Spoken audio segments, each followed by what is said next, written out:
Expand your vocabulary with our Core 2000 Words ebook. It's free and packed with essential expressions that you'll use on a daily basis.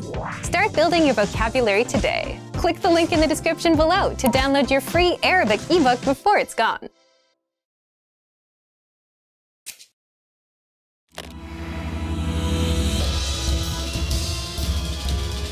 Welcome to ArabicPod101.com's العربية في 3 دقائق, the fastest, easiest, and most fun way to learn Arabic. مرحباً, أنا كارول, سررت بلقائك. Hi, I'm Carol, nice to meet you. In this series, العربية في 3 دقائق, we're going to learn basic Arabic expressions. It's super easy and it takes only 3 minutes. In this lesson, you're going to learn how to introduce yourself in Arabic. There are a few other ways to say it depending on how formal you want to be. Let's first look at an informal way to introduce yourself in Arabic. مرحباً, أنا كارول, سررت بلقائك. Hi, I'm Carol, it's a pleasure to meet you.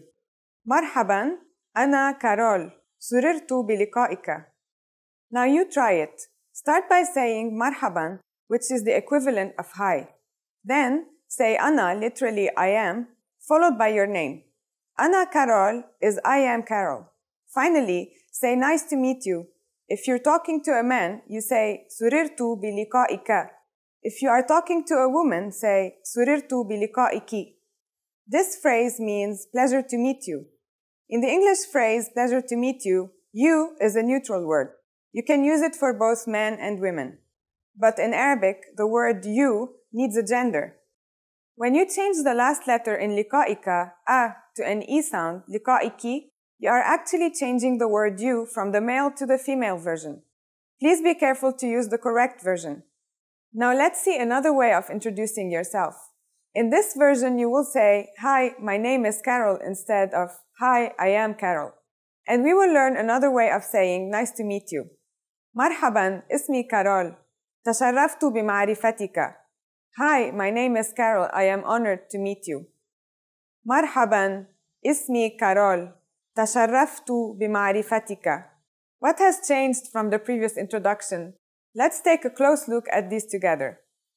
First, مرحباً, أنا كارول has changed to مرحباً, اسمي كارول. So, instead of saying Hi, I am Carol, we are speaking in a more formal way by saying Hi, my name is Carol. Next, after giving your name, instead of saying سررت بلقائك, you say تشرفت بمعرفتك, or I am honored to meet you, which is a bit more formal. Again, we should not forget to change the ending of the word depending on the gender of the person you're speaking to. It would be تشرفت بمعرفتك for a man and تشرفت بمعرفتك in case of a woman. One more time, here are the 4 ways you learn to introduce yourself in Arabic. Informally, مرحباً, أنا كارول, سررت بلقائك if you are speaking to a man, and مرحباً أنا كارول سررت بلقائك if you are speaking to a woman.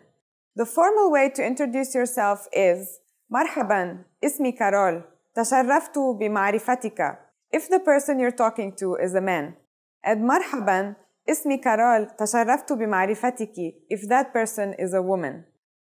Now it's time for Carol's tips.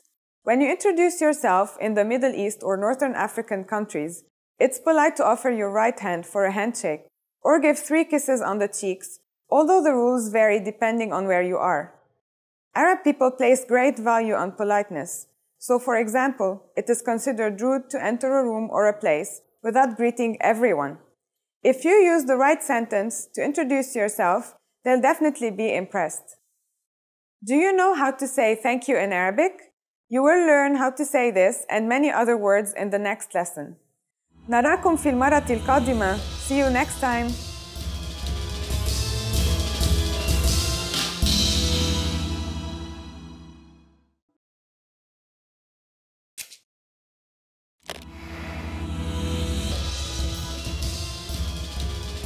مرحباً, أنا كارول. Hi, I'm Carol. Welcome to ArabicPod101.com's العربية في 3 دقائق, the fastest, easiest, and most fun way to learn Arabic. In the last lesson, we learned how to introduce ourselves in Arabic. Today, we're going to learn how to use good manners as we thank people. هل أنتم جاهزون? Are you ready? فلنبدأ. Then let's start. There are several ways to thank someone. Let's start with the most common phrase, shukran. Shukran. Shukran means thank you. To say thank you very much, you just need to add jazilan. Shukran jazilan. Shukran jazilan. Shukran is a formal way of saying thank you. If you want to thank someone more casually, say mutashakkir if you're a man and mutashakkira if you're a woman. Mutashakkir, mutashakkira. This phrase means I am grateful or I am thankful. When someone thanks you, how should you answer? There's no set response like you're welcome in English, but there are a few things you can say. The first is bikulli surur. This means with pleasure. Bikulli surur. Another phrase you can say is tahta amrika, which literally means at your service or at your disposal. If you're talking to a woman, you should say tahta amriki. Tahta amrika. Tahta amriki. It is often used as a funny way of responding to someone thanking you. There are so many ways of saying you're welcome in Arabic. Another one is la shukra ala wajib, which means don't thank me, it's my duty. La shukra ala wajib. Now it's time for Carol's tips. Shukran can mean thank you or thanks. Arabic language is very emotional, and relations between Arab people are very personal. So what if you want to use an expression that sounds more friendly? In that case, you can use Allah yakhalik. This is a nice way to thank someone. That means, may God protect you. Do you know what ila liqa means? In our next lesson, you learn this and more greetings in Arabic. Ila liqa'i fil marra al-qadima.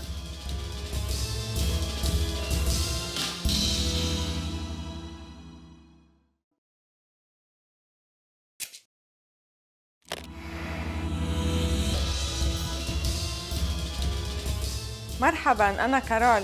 Hi, I'm Carol. Welcome back to ArabicPod101.com's العربية في 3 دقائق, the fastest, easiest, and most fun way to learn Arabic. In the last lesson, we learned how to thank people by saying shukran and shukran jazilan. In this lesson, we learned some of the most common greetings used in Arabic-speaking countries. هل أنتم جاهزون? Are you ready? فلنبدأ, then let's start. The most common greeting is marhaban or hi. Marhaban. This is a general way to greet people when you see them. A more cultural greeting is assalamu alaikum. This means peace be with you and is generally used only by Muslims. We say it when we meet someone and also when we leave. Assalamu alaikum. Someone could respond to assalamu alaikum with marhaban or hi. But it is more polite to respond to such greetings in the corresponding way. Since Assalamu alaikum means peace be with you, when greeted in that way, we should answer back with Wa alaikum assalam, which literally means peace be with you too. Wa alaikum assalam.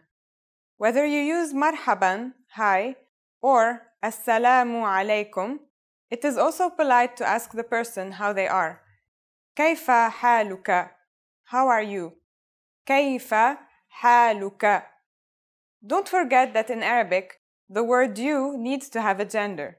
So, كيف حالك is good if you are talking to a man, but if you are talking to a woman, you should ask كيف حالك? كيف حالك? When it's time to leave, you can say وداعا or goodbye. وداعا. The other person can reply, مع السلامة, which means be safe. مع السلامة. Let's review the phrases you've learned in this lesson.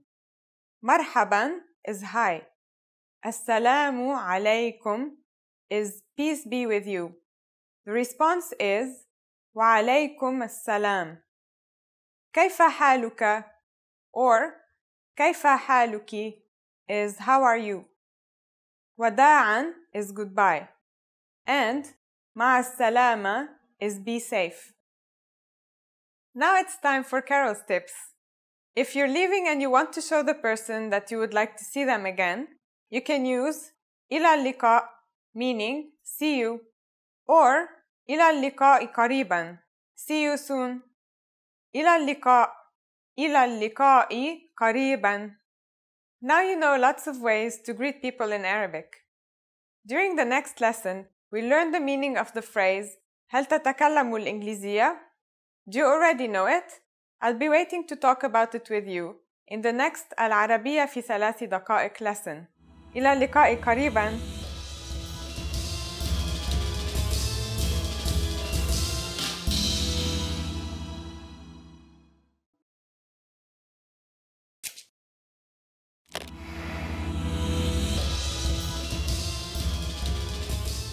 مرحباً جميعاً, أنا كارول.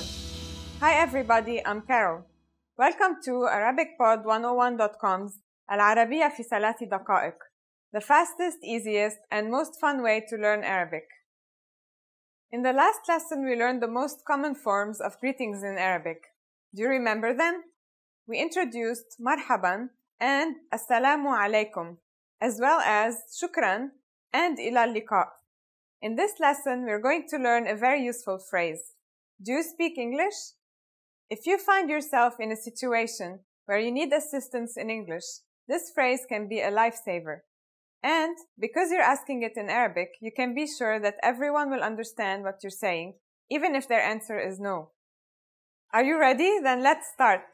Here's the basic way to ask if someone speaks English. هل تتكلم الإنجليزية? If you are talking to a male. And هل تتكلمين الإنجليزية? If you are talking to a female.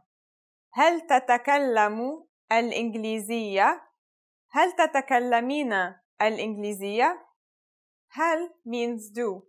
You and speak are merged in the same word, تتكلم for males and تتكلمين for females. إنجليزية means English. This is an indirect way of asking someone to speak to you in English. There are many ways of making it clear that you're asking the person to speak English to you. For example, هل بإمكانك التكلم بالإنجليزية? Means, could you speak English? هل بإمكانك means, could you? Are you able to? Or, is it possible to?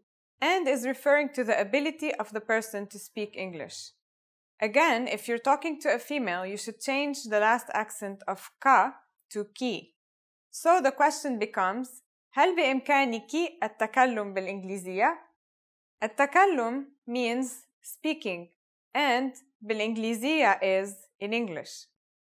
To be more formal, we could add the word please to the request to make it هل بإمكانك التكلم بالإنجليزية من فضلك? In this case, the question cannot mean the person's ability to speak English anymore, because you are obviously asking them to speak English to you. Since in Arabic, the word please literally means from your favor, it should also be changed according to the person's gender. So, in case of a female, we should also change the ka ending of please in min fadlika to min fadliki. The question becomes, هل بإمكانك التكلم بالإنجليزية من فضلك? The responses you will receive could be one of these three. نعم, yes. نعم. قليلاً, a little. قليلاً. There are a few ways of saying no in Arabic. لا or كلا. No, I don't speak English is لا, أنا لا أتكلم الإنجليزية. لا, أنا لا أتكلم الإنجليزية. It is exactly the same structure as in English. لا is no, أنا is I, لا means don't. أتكلم is I speak, and الإنجليزية is English. Since this last one is a negative statement, we need to say لا before the verb أتكلم or speak. لا literally means no, but when placed before a verb, it negates this verb, becoming don't or doesn't. Notice also that the verb أتكلم is slightly different than تتكلم, which we learned before. Remember, the verb changes depending on the pronoun used. We are now talking about أنا, Arabic for I. Thus, I do not speak is أنا لا أتكلم. Now it's time for Carol's tips. For those of you who are not native English speakers, you can obviously use this question with any language you need. Arab people study other languages at school, depending on the country they live in, so maybe you'll get lucky. Just substitute al-Ingliziyya with al-Faransiyya for French, al-Italiyya for Italian, al-Ispaniyya for Spanish, or al-Almaniyya for German. In this lesson, you learned how to ask if someone can speak English. In the next lesson, we'll learn how to say "excuse me" and other ways to apologize in Arabic. I'll see you in the next العربية في 3 دقائق lesson. إلى اللقاء.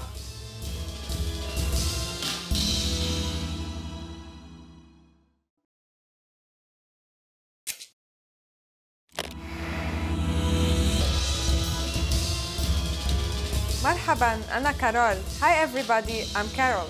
Welcome to ArabicPod101.com's العربية في 3 دقائق, the fastest, easiest, and most fun way to learn Arabic. In the last lesson, we learned the phrases هل تتكلم الإنجليزية? Do you speak English? And هل بإمكانك التكلم بالإنجليزية? Could you speak English? And we mentioned the word من فضلك, which means please in Arabic. In this lesson, we're going to learn how to use al-ma'dhira or afwan and ana asif and other words when apologizing in Arabic. We should use al-ma'dhira or afwan when we want to say excuse me, such as when we are ordering something in a bar or a restaurant. For example, al-ma'dhira qahwa min fadlika or afwan qahwa min fadlika. Excuse me, a coffee please. We can also use it when asking a question. المعذرة أين المحطة? Or عفواً أين المحطة? Excuse me, where is the station? Sometimes we also hear people say من فضلك or please to draw somebody's attention. من فضلك. If the person is a woman, we replace the ending with ki, so it becomes من فضلك. In case you want to use excuse me to apologize instead of asking something, you should say عذراً. It can be used if you accidentally bump into someone on the street. عذراً. Just like عذراً, we can use أنا آسف when apologizing. It literally means I'm sorry or pardon me. As we learned in the last lesson, أنا means I. So the adjective that follows should be modified according to the gender. So if you're a woman, you should say أنا آسفة instead of أنا آسف. All of these phrases can be used for either excuse me or I'm sorry. But if you really want to apologize for something, it might be better to use a different phrase. That phrase is the verb سامحني. سامحني. It can be translated as forgive me in English. It is a bit stronger, but it can be used in both formal and informal situations. Again, since سامحني means that you are asking for the other person's forgiveness, it should be changed according to the gender. So it becomes سامحيني if the other person is a female. سامحيني. Now it's time for Carol's tips. Please remember that in most of the Arab countries, if you accidentally bump into someone, you don't say, forgive me, سامحني, which is for a more serious annoyance. Instead, we say, عذراً or أنا آسف, excuse me or I am sorry. Are you able to count in Arabic? In the next lesson, we will learn the digits in Arabic from 1 to 9. I'll be waiting for you in our next العربية في 3 دقائق lesson. إلى اللقاء في المرة القادمة.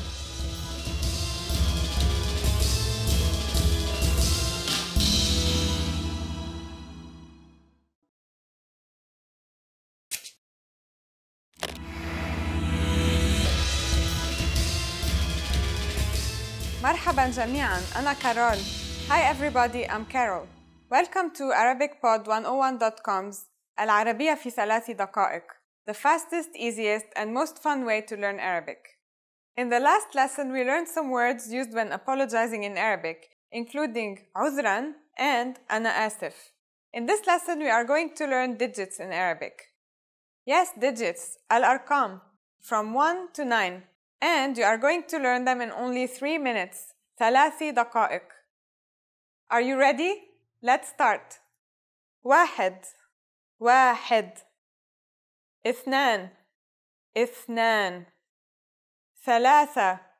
3 4 4 5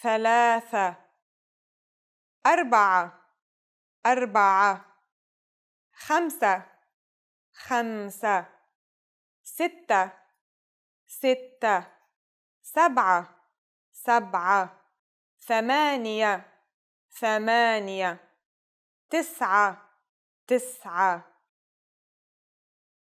Okay, now repeat after me. I'll say the digits and give you time to repeat each one. 1 2 3 4 5 6 7 8 9 Great job! What is before واحد? Do you know? It's صفر. صفر. You don't have any more excuses. You can give your friends your cell phone number in Arabic. Let's try together.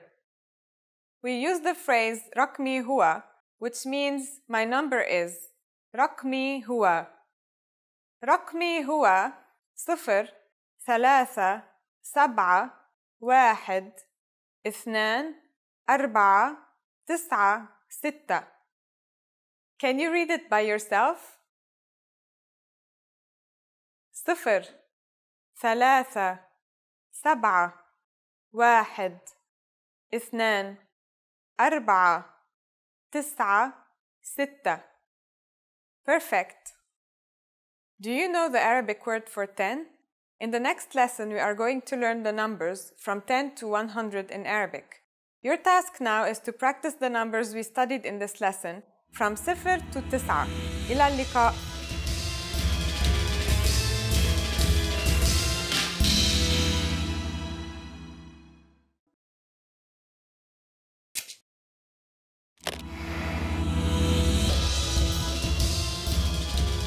مرحبا جميعاً, أنا كارول. Hi everybody, I'm Carol.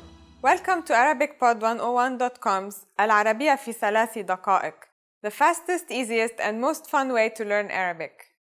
In the last lesson, we learned the digits الأرقام from 1 to 9. Have you forgotten? Here I'll tell you again. 1 2 3 4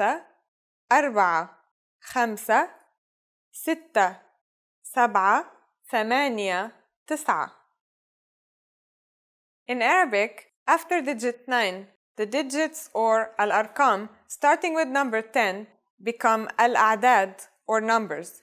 And now let's continue from 10. 10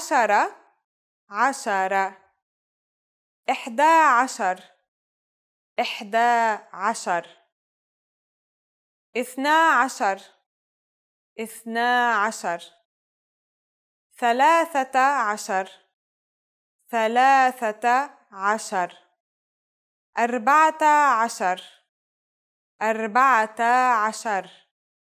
13 13 14 14 15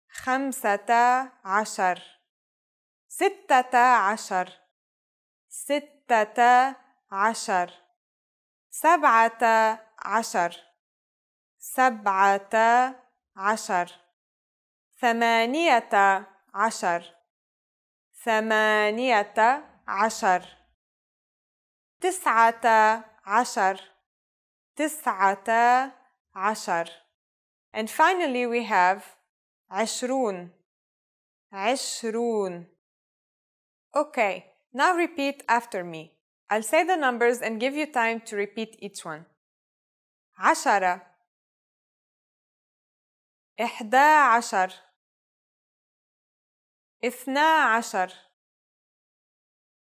13 14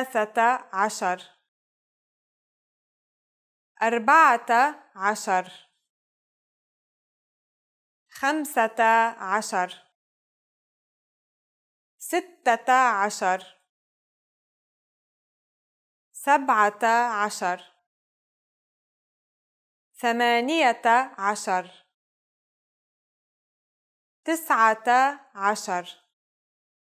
18 19 20. These numbers may seem harder to remember, but you really just have to memorize 11, 12, and 20. As for the rest, you just need to replace the H ending of the digits we learned before with ta followed by the word 10.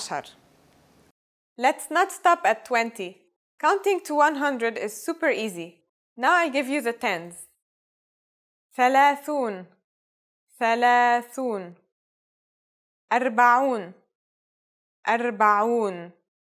50 50 60 60 70 70 80 80 90 90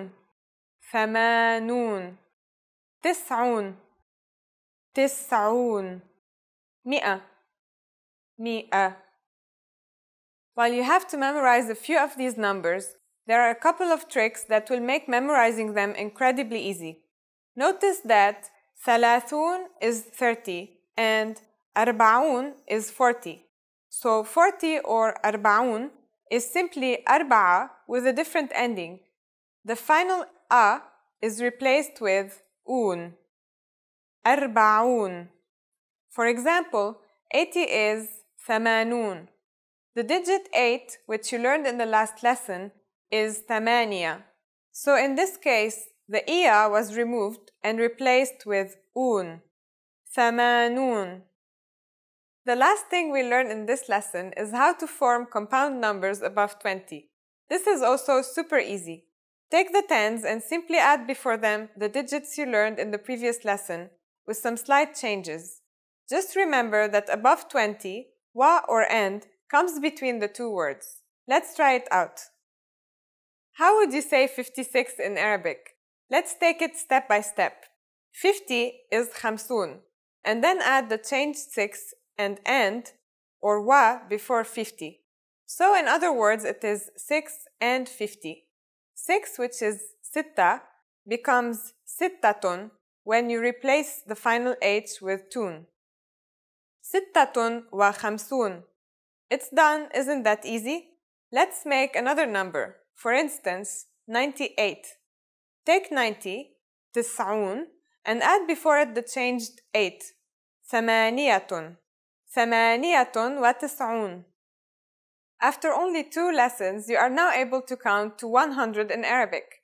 In the next lesson, we are going to put our number knowledge to use. Do you have all the skills you need to go shopping in Arabic-speaking countries? If not, I'll be waiting for you in our next العربية في 3 دقائق lesson. إلى اللقاء في المرة القادمة.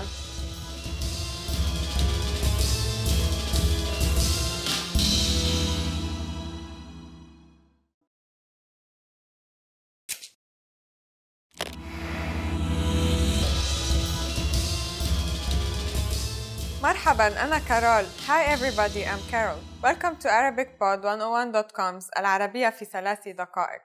The fastest, easiest, and most fun way to learn Arabic. In the last lesson, we learned how to count in Arabic. I hope you spent some time practicing the numbers because they will come in handy in this lesson.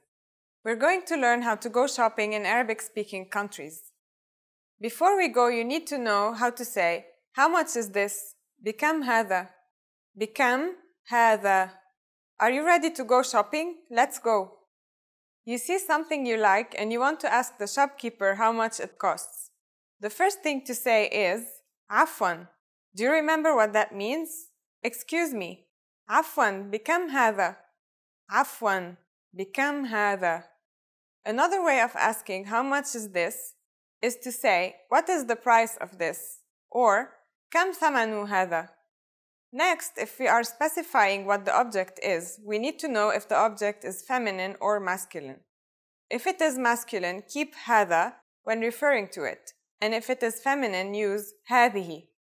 Then, if you would like to specify the name of the object, you first say el, which is like the, and then say the noun. For example, pen is masculine. قلم. عفواً, كم ثمن هذا القلم? Excuse me, what is the price of this pen? عفواً, كم ثمن هذا القلم? And محفظة is a feminine noun that means wallet. عفواً, كم ثمن هذه المحفظة? Excuse me, how much is this wallet? عفواً، كم ثمن هذه المحفظة? At this point, the shopkeeper can answer by saying just the price, or ثمنه plus the price for a masculine noun, and ثمنها plus the price for a feminine noun. For example, 20 lira, 20 liras, or ثمنه 20 lira, its price is 20 liras. Now it's time for Carol's tips. After asking for the price, we can ask for the number of items we want and combine the words we learned before to make a good sentence. اثنان من فضلك, 2 please. At this point, can you change the numbers according to the gender of the noun that follows in Arabic? We are going to learn how to do this and much more in the next lesson. I'll be waiting for you in the next العربية في 3 دقائق lesson. إلى اللقاء قريباً.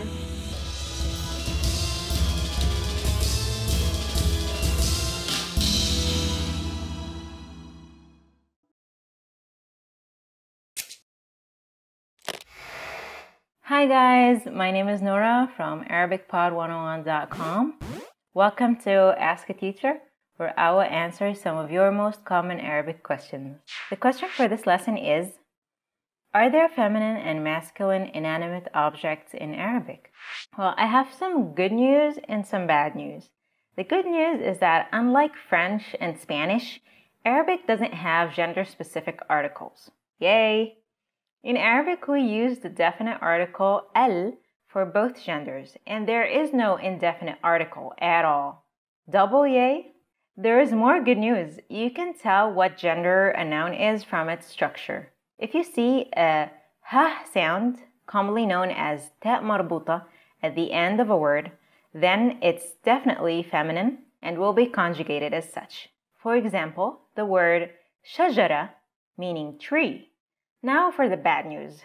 There are a lot of nouns that don't end in ta marbuta, but they're still feminine nouns. However, there aren't a lot of them, and once you know that they're feminine nouns, you just have to memorize them the way they are. An example of this is Sahara, meaning desert. The final part of the noun, is an indication that the word is most likely a feminine noun. It could also be a masculine noun, like the word ma, meaning water, which is masculine, so this rule only works with certain structures. But there isn't always a helpful indication. For instance, the word shams, meaning sun, is a feminine word. Do you see a ta marbuta? Nope. You have to consciously remember that it's a feminine noun. The last thing you need to know about Arabic feminine and masculine nouns is that they change the conjugation of any verb or adjective that describes them. For instance, we'll look at a noun-adjective-verb sentence for a masculine noun and for a feminine noun. الفتى الطويل يغني. The tall boy is singing. الفتاة الطويلة تغني. The tall girl is singing. The first one is masculine and the second one is feminine. See the slight difference in conjugation? Namely, the ta marbuta in the end of الطويلة and the ta in the beginning of تغني. Although this might seem challenging at first, it will feel like second nature with practice. If you have any more questions, please leave a comment below and I will see you in the next episode. Salam.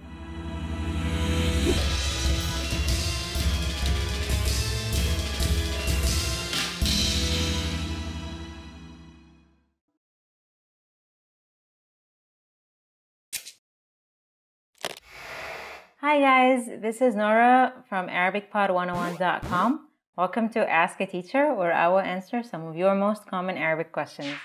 So I get asked this question a lot because this is one of those things that are specific to Semitic languages. And the question is, how are Arabic words created or formed? Derivation is the core of 99% of Arabic words. All words of Arabic origin come from a 3 or 4 letter base words called roots. In this lesson, we will learn how derivation works in Arabic. Arabic is a fusional language, meaning that changes can happen in the body of the word itself to create other words of related meanings. In other words, letters are inserted not just as prefixes or suffixes to the root, but also in between the root letters to form new words. Let's take a look at one of the most basic verbs in Arabic. The root is كتب. كتب. The root just on its own is the singular past tense form of the verb. This is also the form we use to look a word up in a classical Arabic to Arabic dictionary. Let's see how we can form a huge number of words out of this root. كتب, he wrote, which is the root. كاتب, a writer. كتاب, a book. كتابة, writing. مكتب, a desk. كتيب, a pamphlet. مكتبة, a library. اكتتاب, contribution of funds. Now let's see the variations of the verb to cook. طبخ, he cooked, which is the root. طبخة, a meal. مطبخ, a kitchen. طباخ, a chef. طبخ, cooking. مطبوخ, cooked. As you can see, letters are often inserted in between the root letters, not just as prefixes or suffixes, to form new words. This makes it a bit different from English, where we usually add an ing or er to create new words. If you have any more questions, please leave a comment below, and I will see you in the next episode. Salam.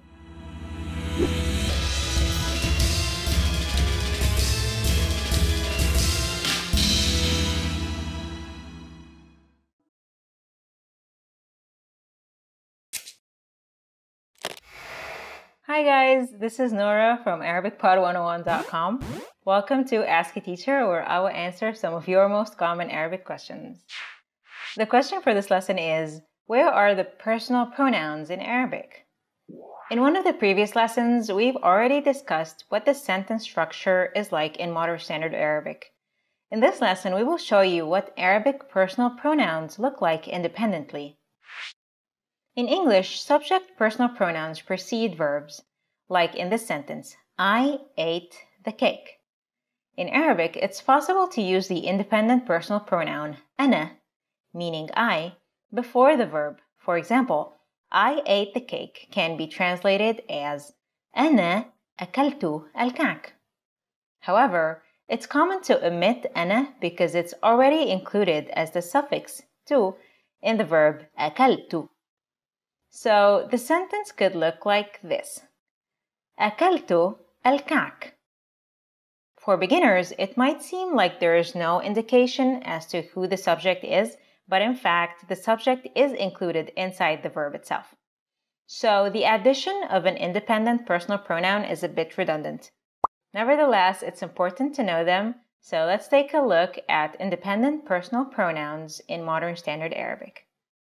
أنا, I. أنت, you. أنتِ, you for feminine. أنتما, you for dual feminine and masculine. أنتم, you for plural masculine. أنتن, you for plural feminine. هو, he.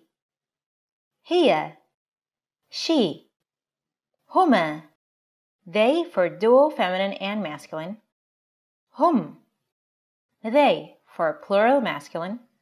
هن, they for plural feminine. These are used when it's necessary to stress who or what the subject is, as in the case for compound sentences and long sentences with many subjects and events. They're also a must with nominal descriptive sentences. This is because for adjectives, conjugation affixes can't give complete information about a subject, like whether it's in the first, second, or third person. Let's observe the following sentences. هم أمريكيون. They are American. We're talking about a group of American males in the third person, so we use the pronoun هم. Another example is هي متعبة. She is tired. Here we're talking about a female in the third person, so we use the pronoun هي. I hope you like our lesson. If you have any more questions, please leave a comment below and I will see you in the next episode. Salam.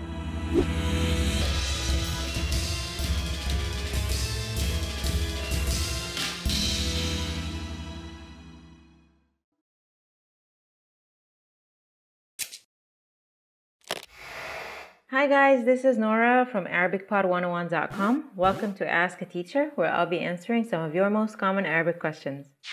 The question for this lesson is, how come Arabic doesn't have verb to be? If I were to introduce myself in Arabic, I would say, Ismi Nura. Ismi Nura.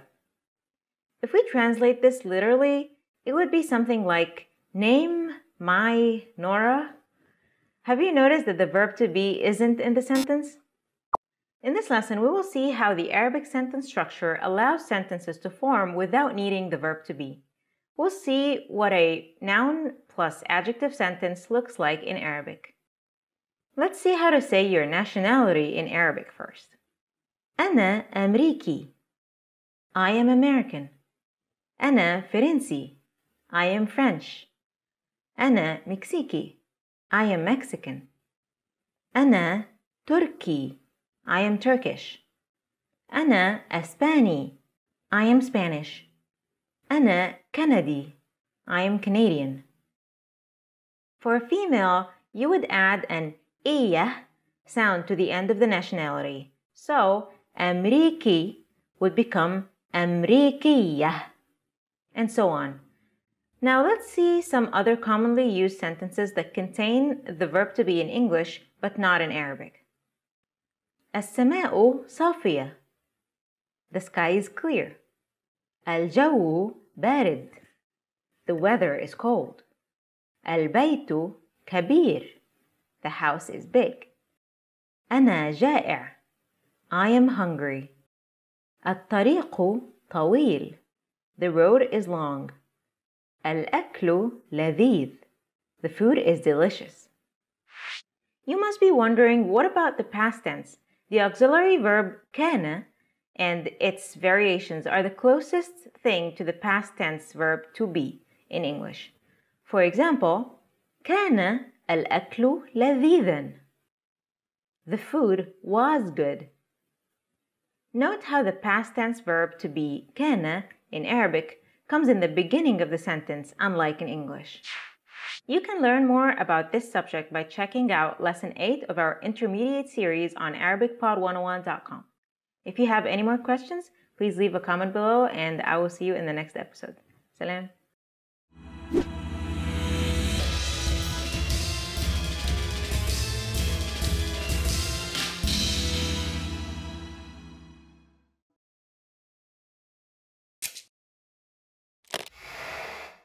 Hi everyone, this is Nora from ArabicPod101.com. Welcome to Ask an Arabic Teacher. The question for this lesson is, how do I sound polite in Arabic? Many languages have honorific speech as a whole different level of speech. Arabic honorifics are much easier than that. Much like English, Modern Standard Arabic, and almost all Arabic dialects have certain words and titles that you can add to sentences to make your speech sound more polite. First, let's start with honorific terms and see what they look like in action. The first one is min fadlik. Min fadlik, meaning please. Min fadlik is usually used with requests and orders. Adding min fadlik to any request will make you sound more polite and people will take you more seriously. For instance, الحساب min fadlik. الحساب من فضلك. The check, please. The next honorific term is لو سمحت. لو سمحت, literally meaning if you may allow. This one means pardon me or excuse me. It's a little like من فضلك, but is more often used with questions. Adding it to any question you ask will make you sound more polite. For example, لو سمحت أين المدخل؟ لو سمحت أين المدخل? Excuse me, where is the entrance? The next honorific term is حضرتك. حضرتك, or in the Egyptian dialect, حضرتك, is the polite alternative of you.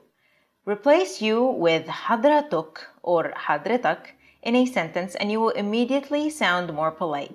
For example, أين أنت is the casual way to say, where are you? In the polite version, this becomes أين حضرتك? أين حضرتك? Which also means, where are you? But more polite. Next, we have أستاذ and أستاذة, which mean Mr. and Miss. Use أستاذ for masculine and أستاذة for feminine before people's names to sound more polite. These are typically used for teachers and to address people in a business setting.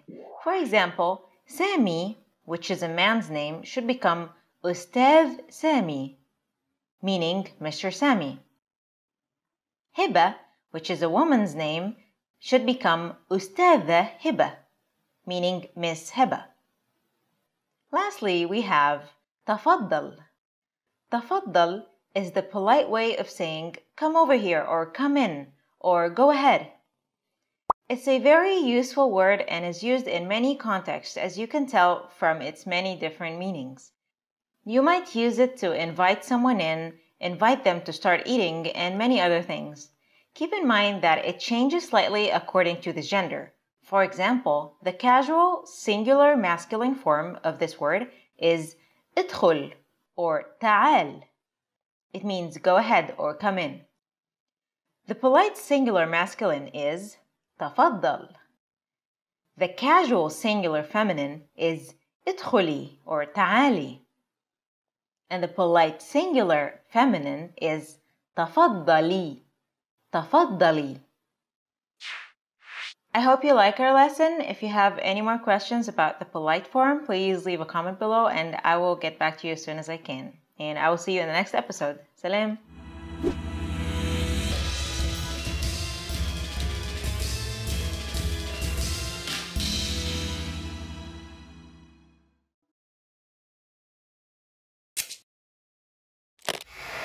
Hi everyone, this is Nora from ArabicPod101.com. Welcome to Ask an Arabic Teacher.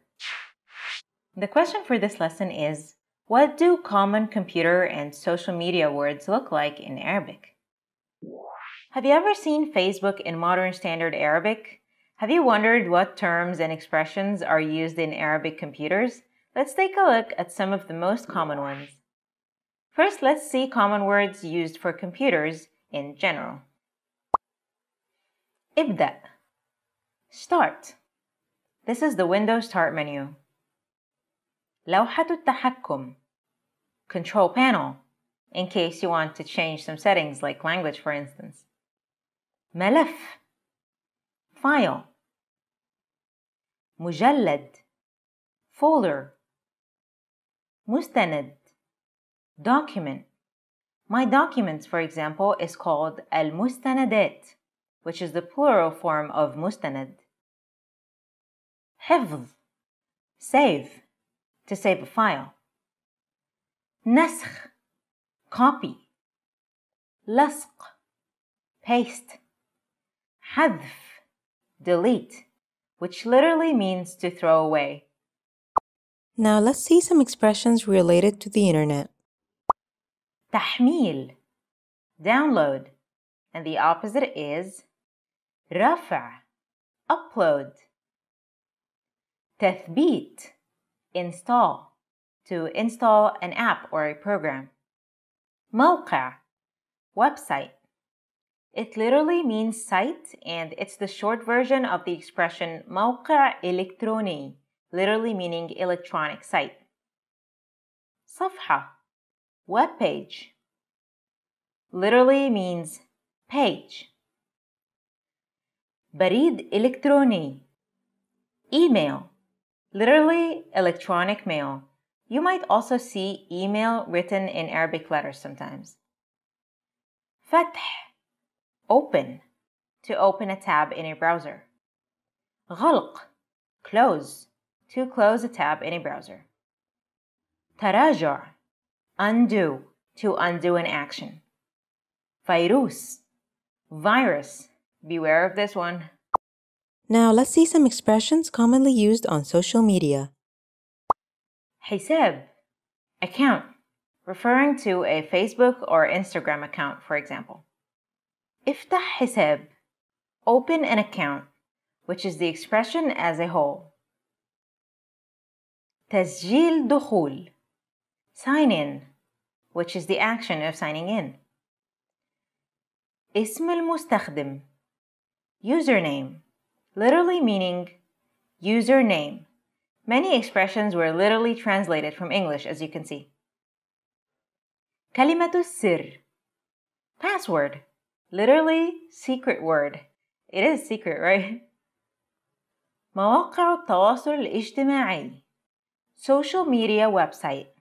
Social media alone is التواصل الاجتماعي, which is a very, very hot topic these days. أعجبني, like. This is the like button on Modern Standard Arabic Facebook, literally meaning I liked it. تعليق, comment, meaning a comment on a post or a status update on Facebook or in a video on YouTube, for example.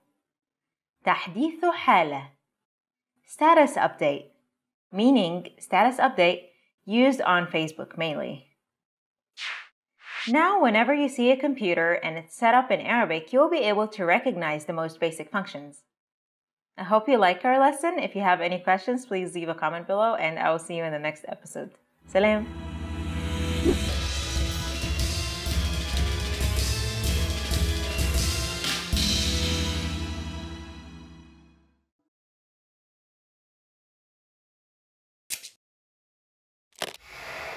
Hi everyone, this is Nora from ArabicPod101.com.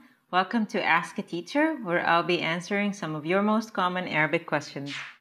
The question for this lesson is, what are some common expressions used in street signs in the Arab world? How cool is it that instructional signs are almost identical in just about every Arabic-speaking country? No matter what dialect the country speaks, instructional signs are always in Modern Standard Arabic. Let's take a look at the most common instructional signs. First, we have signs that you'll typically see in a parking lot. خروج, exit. دخول, entrance. garage, or موقف, parking. Next, we have signs you will typically see on the road. قف, stop. اتجاه إجباري, must turn left or right. إلزم اليمين, keep right. إلزم اليسار, keep left. الأولوية لك, you have priority.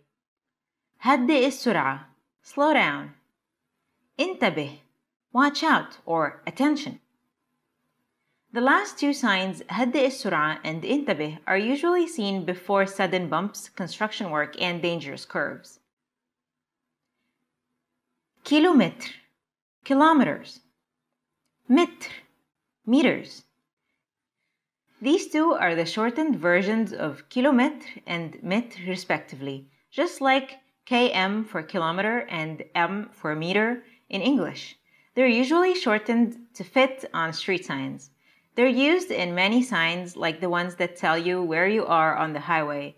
For example, if you're 200 kilometers away from Alexandria on the Cairo to Alexandria highway, somewhere on the way you will see a sign that says 200 kilometr, 200 kilometers. طن, tons. This one is mainly for truck weight allowances. The number you will see next to ton is the maximum weight allowance on this road in ton. Lastly, we have two of the main reasons why people get tickets on the streets of Egypt.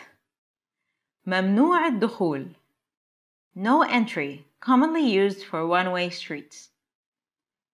ممنوع الانتظار, no parking, commonly found in front of exits, entrances, and around important buildings. Driving in the Middle East might feel intimidating at first, but as long as you follow the rules and stay attentive to your surroundings, you'll be okay. If you have any more questions, please leave a comment below, and I will see you in the next episode. Bye bye.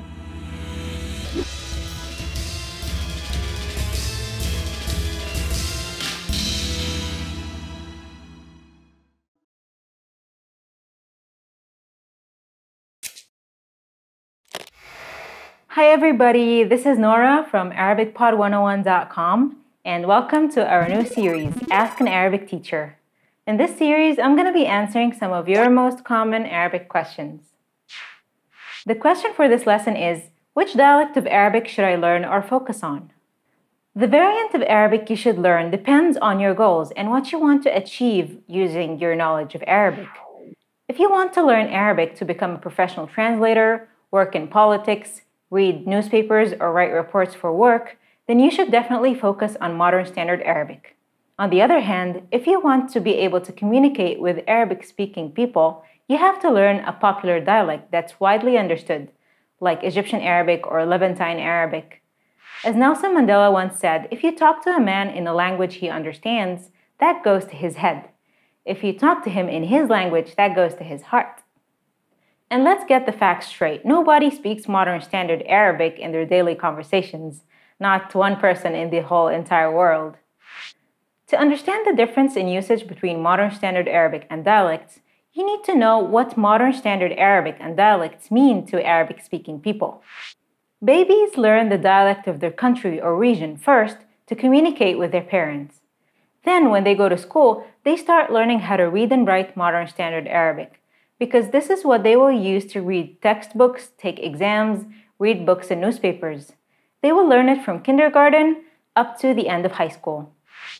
But depending on their major, they might take more Modern Standard Arabic courses throughout their college years. For example, if their major is translation or journalism, they will continue taking classes because that's what the news, the formal and legal papers is written in. Other than that, social media, speaking with professors, co-workers, teachers, friends, and family is all in dialect. That's why the average Arabic-speaking person might make a lot of mistakes when trying to use Modern Standard Arabic. Even Arabic speakers need a lot of proofreading when they're writing a very important document. What about choosing between dialects then? Variants of Arabic dialects sound pretty different from each other. They're almost like a different language. Choosing the dialect to study, of course, has to do with the region of the Arabic-speaking world you're interested in, but you should keep another factor in mind. Some dialects are easier to learn and pronounce depending on your native language. For instance, I noticed that Levantine dialects are easier to learn than Egyptian dialect if your native language is Japanese. That's because of similarities in rhythm and phonemes. So listening to different dialects is a good way to get a feel of how they sound before you make up your mind. Keep in mind, though, that the most widely understood Arabic dialects are Egyptian Arabic and Levantine Arabic because of how popular their media is in the Arabic-speaking countries. I hope you liked our lesson. If you have any more questions, please leave a comment below, and I will see you in the next episode. Salam!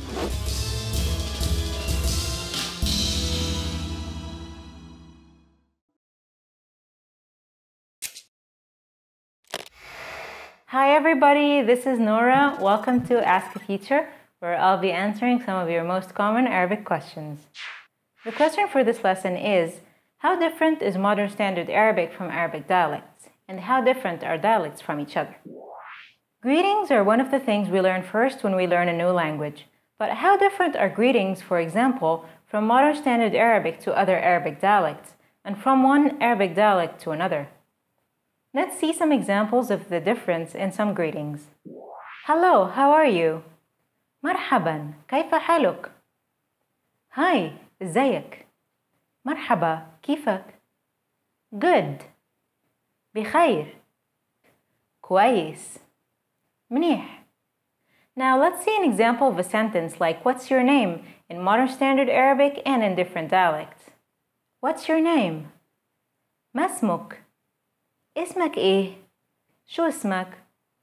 Here's another example. How old are you? كم عمرك؟ عندك كام سنة؟ قديش عمرك؟ To change a noun from indefinite to definite, you add an article that is basically like the in English. There's a difference in the pronunciation in different Arabic dialects. Let's see the word the love as an example. الحب, الحب, الحب.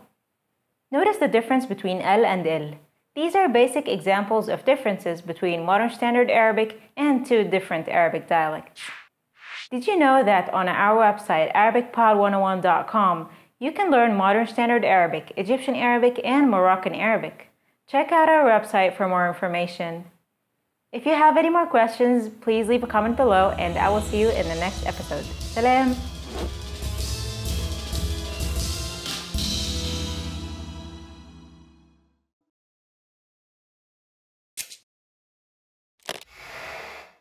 Hi everyone, welcome to Ask a Teacher, where I'll be answering some of your most common Arabic questions. The question for this lesson is, where is Arabic and its varieties spoken? There are many different definitions of the Middle East.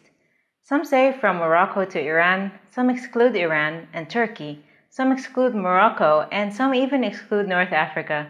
I guess the borders of the Middle East are vague, and not everyone agrees on them. That's why in our lessons we like to use the term Arabic-speaking countries or Arab world instead. That's because we're concerned with Arabic as a language and with its varieties. In this lesson we will learn together where exactly these variants of Arabic are spoken. Let's start from left to right, from Africa to Asia. First we have the Maghreb region, which includes Mauritania, Morocco, Algeria, Tunisia, and Libya. Again, not everyone agrees on the definition of the Maghreb region, so opinions may vary slightly. Arabic spoken in the Arab Maghreb region is characterized by infusing a lot of French vocabulary and grammar with Arabic and Berber languages. Many other languages are spoken as first languages in this region, like Tamazight varieties and French. Next we have Egypt and Sudan, where the dialect widely known as Egyptian Arabic is spoken. It's a dialect of Arabic with a lot of ancient Egyptian, Latin, Turkish, French, and English influence. It's a popular dialect in the Arab world due to the popularity of Egyptian music and shows. Other languages are also spoken in this region, like Nubian in northern Sudan and southern Egypt.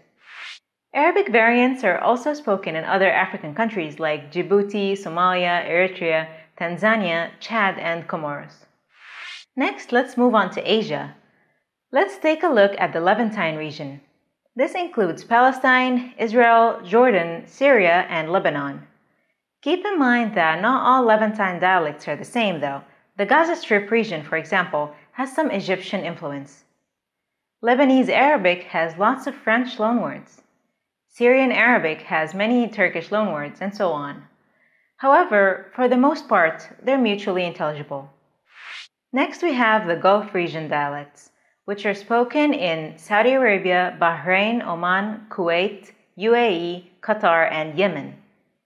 The dialects of this region and the Levantine region are considered the closest to Modern Standard Arabic. There are still quite a few differences though. Dialects vary widely in this region, with lots of sub-dialects depending on the city or the region. I remember listening to a friend from Sana'a talk to his friend on the phone, and I understood absolutely nothing from that 2-minute conversation. Luckily, my friends from Sana'a talked to me in Egyptian Arabic so that we can understand each other. Lastly, we have Iraq, in the far east end of the Arab world. Here, Iraqi Arabic, commonly known as Baghdad Arabic, is spoken. This dialect has Turkish, Persian, Kurdish, and Aramaic influences. The interesting thing about the Arab world is the diaglossia, meaning that people use different languages depending on the situation. As a result of this diaglossia, the news of most of these countries is in Modern Standard Arabic. But if you walk in the streets or make friends in any of these countries, you won't hear anybody speaking Modern Standard Arabic. Instead, they use their own dialects. Pretty interesting, right? If you have any more questions, please leave a comment below, and I will see you in the next episode. Salam!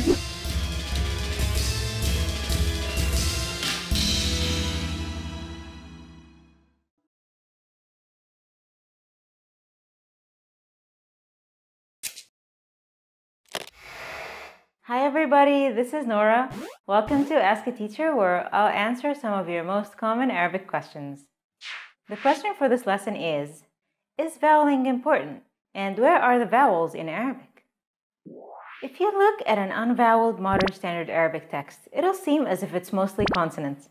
Beginner Arabic learners might wonder how it's possible to have so many consonants in a row. The reason behind this is that most vowels in Arabic are transcribed in voweling signs and not as independent letters. For beginner Arabic learners, voweling signs are necessary in order to read Arabic text correctly. That means that you'll sometimes see words that look the same when they're unvoweled but have a different pronunciation. Let's see some examples for that. قل, say in the imperative form. قل, it decreased. أكل, food. أكل, he ate. ذهب, he went. ذهب, gold. You have to consider the voweling signs as an essential part of the main text when you learn new vocabulary. It might seem challenging, but if you think of them as English vowels just on top of or below the consonants instead of in between them, it won't seem as awkward. Native Arabic speakers rarely need voweling though, because they can tell from the context which part of speech a word is, and also because of their years of experience. You can get to that level too by constant practice and regular vocabulary input. You can learn more about voweling by checking our Arabic Alphabet Made Easy series on ArabicPod101.com. If you have any more questions, please leave a comment below and I will see you in the next episode. Salam!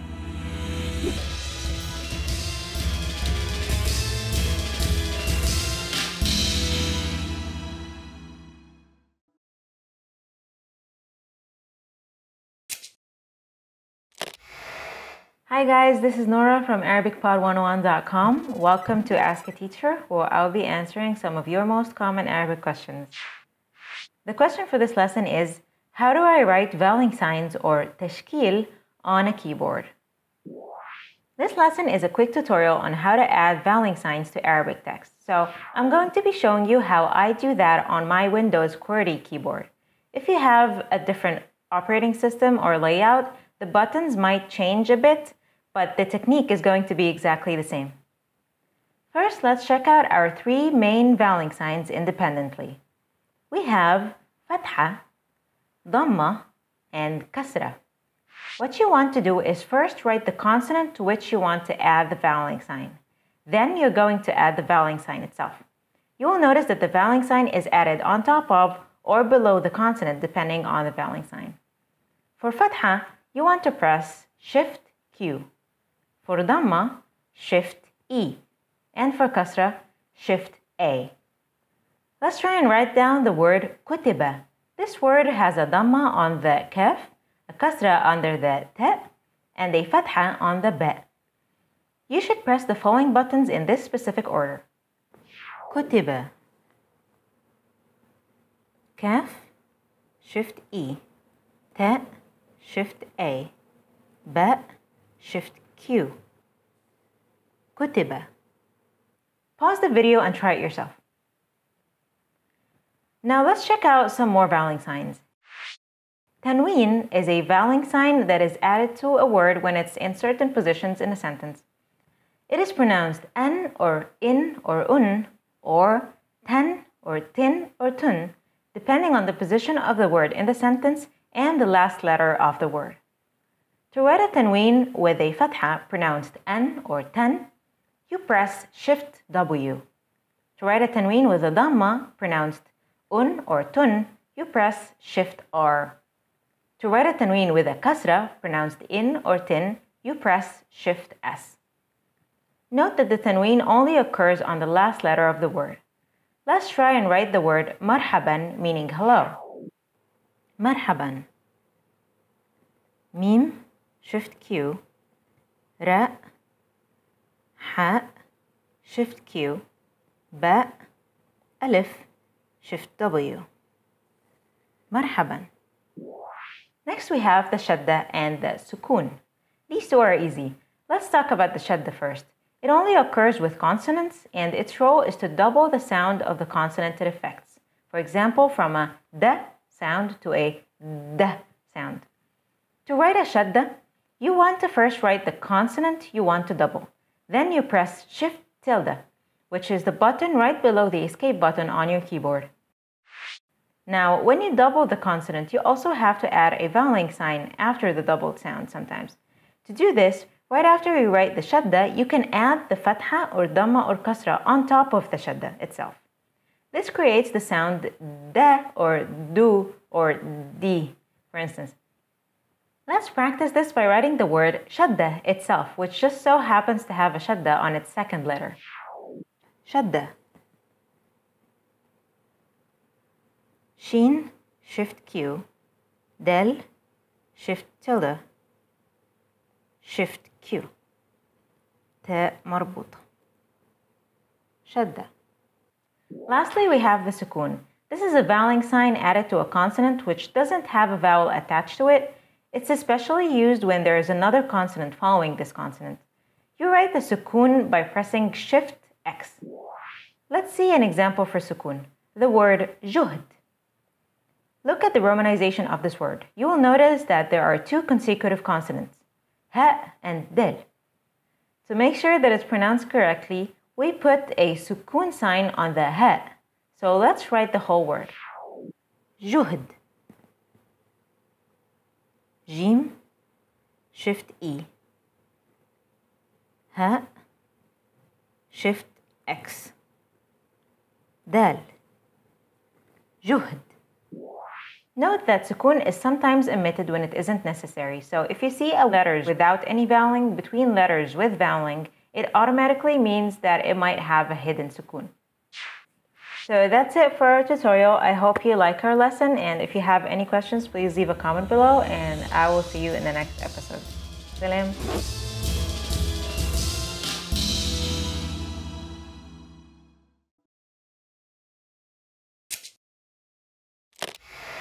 Hi everyone, this is Nora from ArabicPod101.com.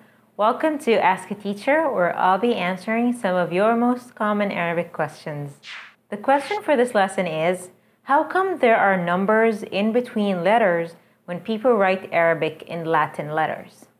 There are many ways to transliterate Arabic. You can use IPA, DIN, and many other systems.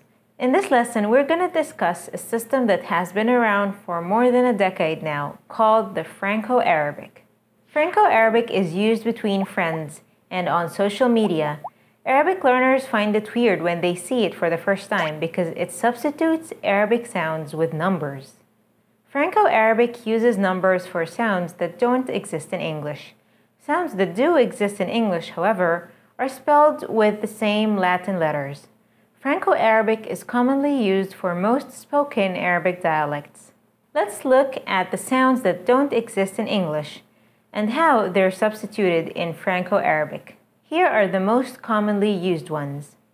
2 is used to indicate any glottal stop, which is the sound. 3 indicates ain, while 3 with an apostrophe stands for ghain. 5 or 7 with an apostrophe indicate kha, while 7 stands for ha. The less commonly used ones are the following. 4 indicates sheen. 6 indicates ta.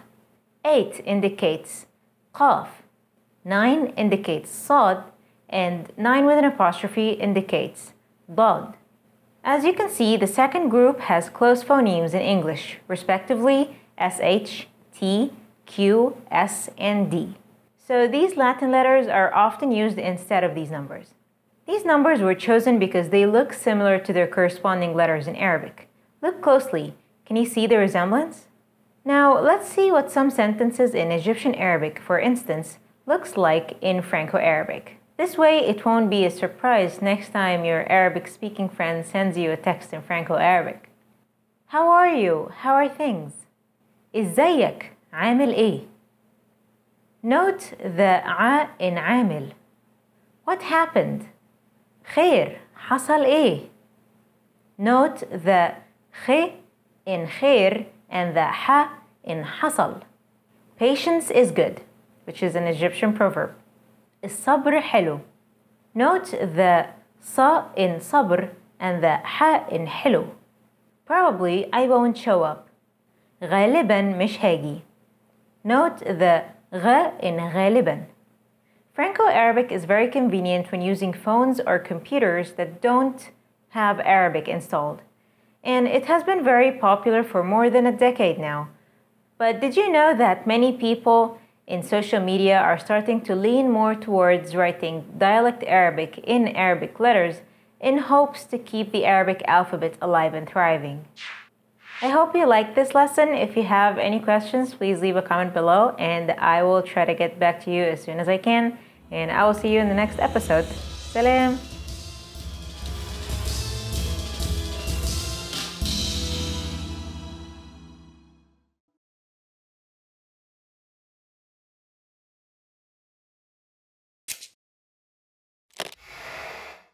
Hi everyone, my name is Nora and this is Ask an Arabic Teacher.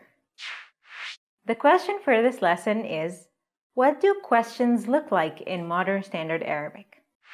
There are two types of questions in English, commonly known as yes or no questions and WH questions.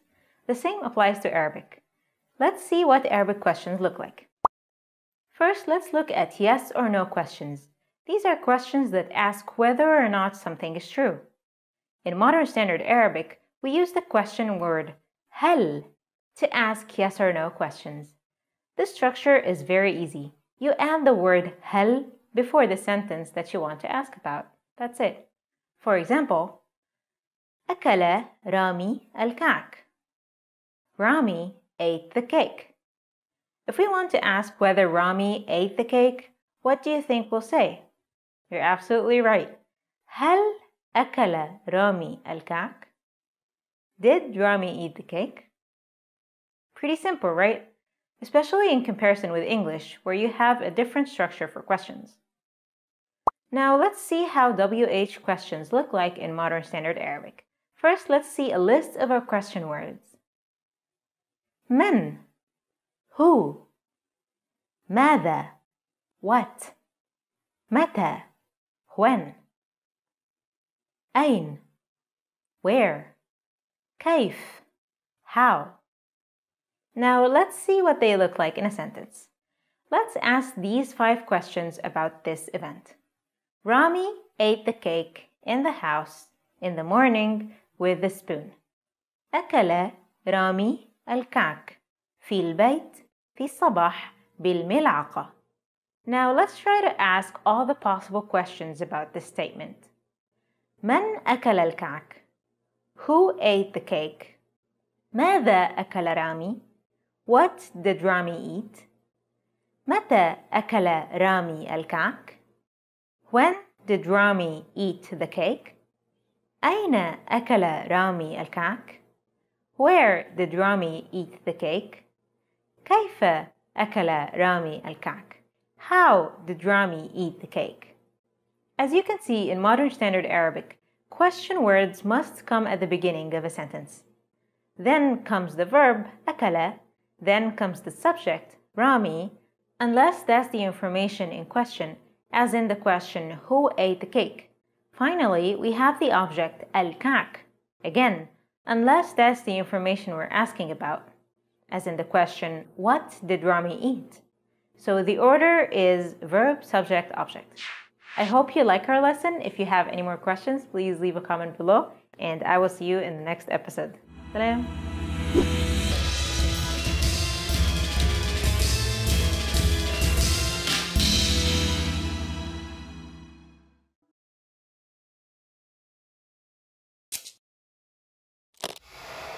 Hi everyone, my name is Nora and this is Ask an Arabic Teacher. The question for this lesson is, what are sun and moon letters? You might have noticed that sometimes you see Arabic words with an L at the beginning. This L changes a noun from indefinite to definite, just like the English the. But sometimes even if it says L in the text, it is pronounced a. In this lesson, we'll discuss why this happens.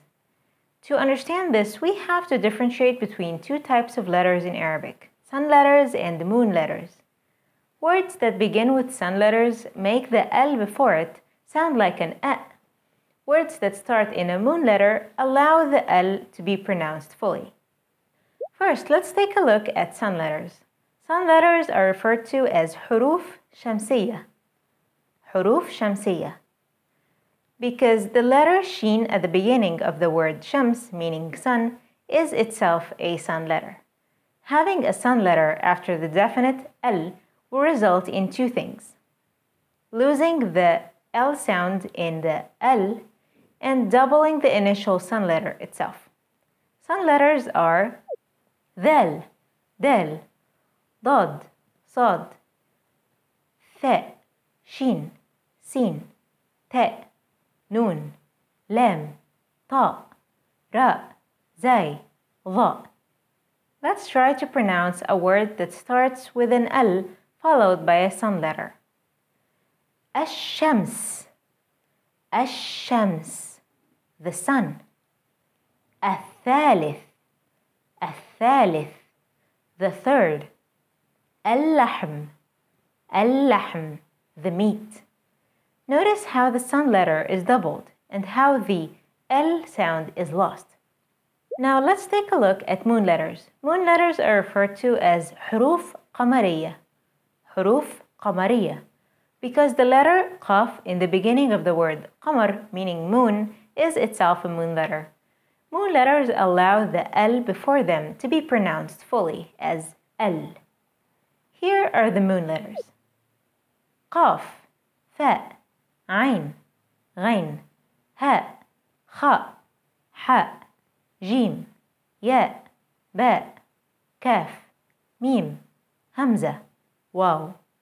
Let's try to pronounce some words that start with an L followed by a moon letter. الماء, الماء, the water. الكلب, الكلب, the dog. الورد, الورد, the flowers. Notice how moon letters allow the L to be pronounced fully.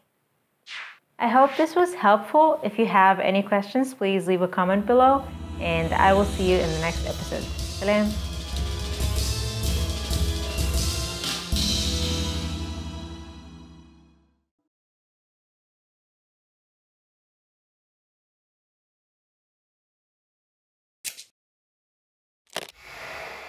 Hi everyone, this is Nora from ArabicPod101.com, and welcome to Ask a Teacher, where I will answer some of your most common Arabic questions.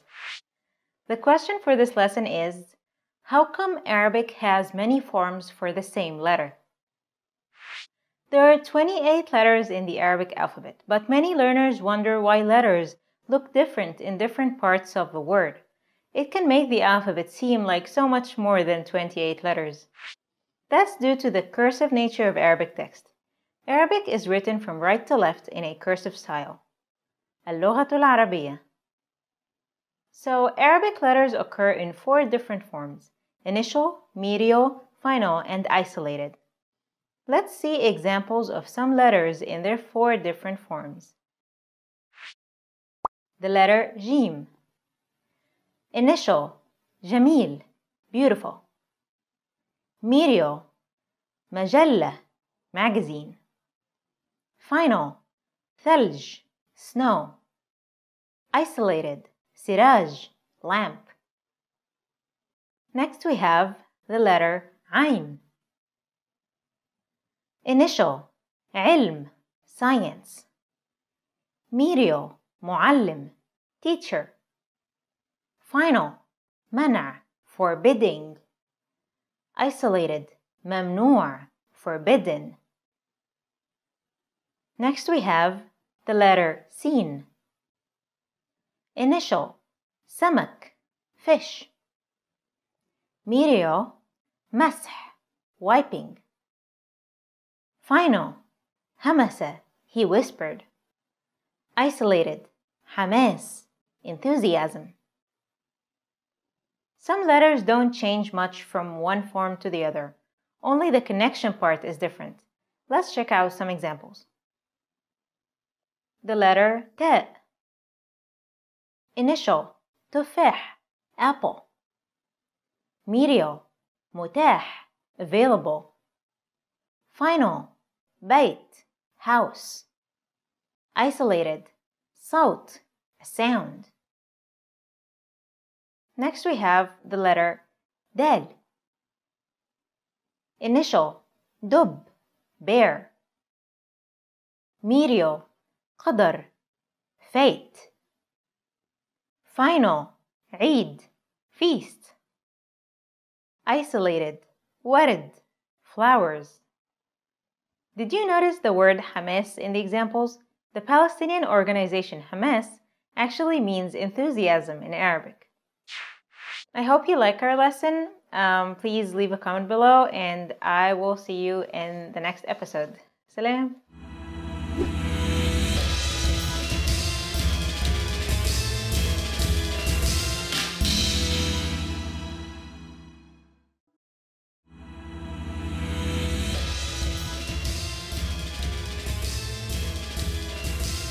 Hi, welcome to Introduction to Arabic. My name is Alicia, and I'm joined by...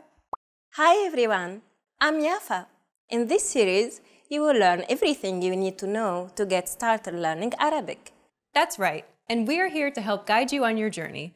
In this lesson, you'll learn the reasons why you should start learning a new language, why you should learn Arabic in particular, and how to get started. There are countless reasons, but perhaps the biggest one of all is that it could actually change your life. Learning a new language unlocks new pathways that are off limits to you now. There are certain things that you simply cannot do without having the technical or cultural skills that come from learning a new language. Like working or living in another country.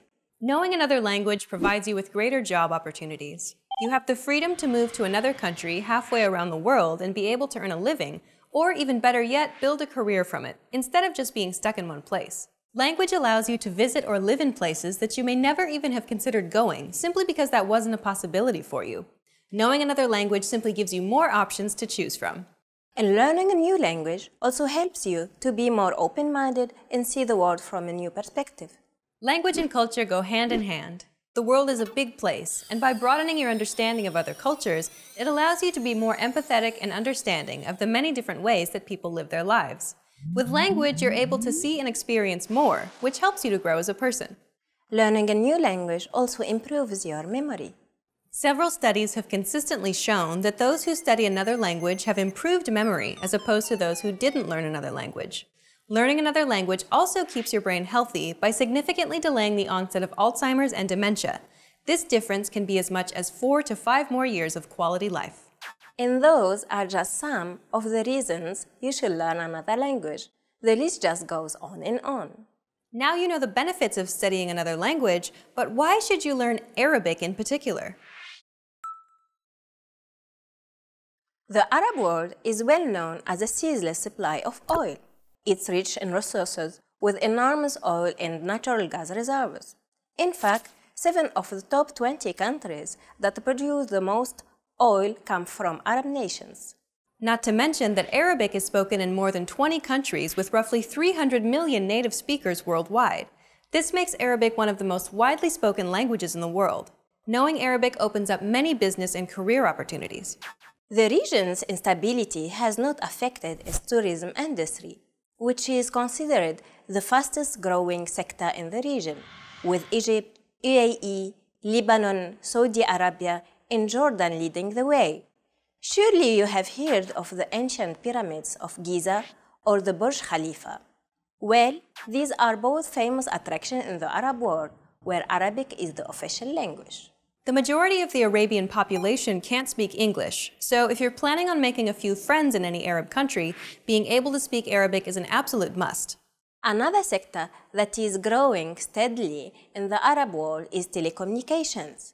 Within less than a decade, many local companies have managed to successfully compete internationally as global players. Islam is the most widespread religion in the Arab world, and it serves as a framework through which many Arabs see the world. Through your study of Arabic, you will pick up knowledge of Islamic traditions and beliefs that will introduce you to a new religion, or to gain insight into the second largest religion in the world. So clearly, there are many reasons why you should learn Arabic. Okay then, we've talked about the reasons you should learn Arabic, but how should they get started, Yafa? Well, it's as simple as learning your first word in Arabic and building up from there. The fact that will surprise you is that you already know some Arabic. الكحول, ليمون, سكر. Many English words have been acquired directly from Arabic or else indirectly by passing from Arabic into other languages and then into English.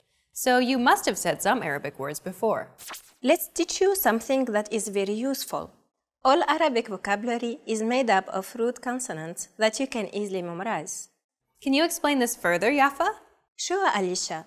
For example, there are loads of words derived from the three letters kaf, ta, ba, which are equivalent to the English letters K, T, and B, and they are all connected in some way to writing. The verb kataba, which means he wrote, katibun, which means writer, kitabun, which means book, and so on. To better understand this point, we'll compare it to English. In English, we have many words derived from the same three letters. For example, run, runner, and running are all derived from the three letters R-U-N, and the three words are related to each other. It's the same thing in Arabic. You see the similarity in all of those words, don't you? All of those words come from the same three letters, so even if you only memorize the three letters K, T, and B, you could in many cases take a really good guess at the meaning of a word, since you know it has something to do with books and writing. Exactly. That makes things much easier to learn. Well, you'll learn more about Arabic writing in episode 4, so stay tuned. Now, try saying your first word in Arabic. Listen and repeat after Yafa. شكراً. Now your turn. شكراً. Try it again. شكراً. Well done. You just learned how to say thank you in Arabic. We've covered a lot of things already, so why don't we wrap up the first lesson and recap on what we've learned. In this lesson, you learned the benefits of studying Arabic. The Arab world has a colorful history with many things for you to see and learn. And to say thank you in Arabic, it's شكراً. In the next lesson, we're going to demystify Arabic pronunciation by taking a look at the sounds of Arabic, so be sure to watch the next video. See you in the next lesson. Bye! Bye.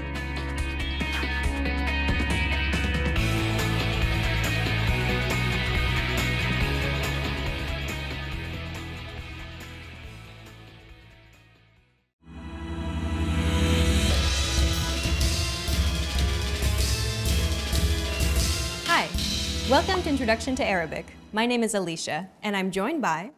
Hi everyone, I'm Yafa. In this lesson, you'll learn the basics of Arabic pronunciation. Pronunciation refers to the manner in which a word is spoken, so don't focus on reading what's on screen. Instead, focus on listening and repeating. Arabic is what is called a stress-timed language. This simply means that stressed syllables are valued more than unstressed syllables.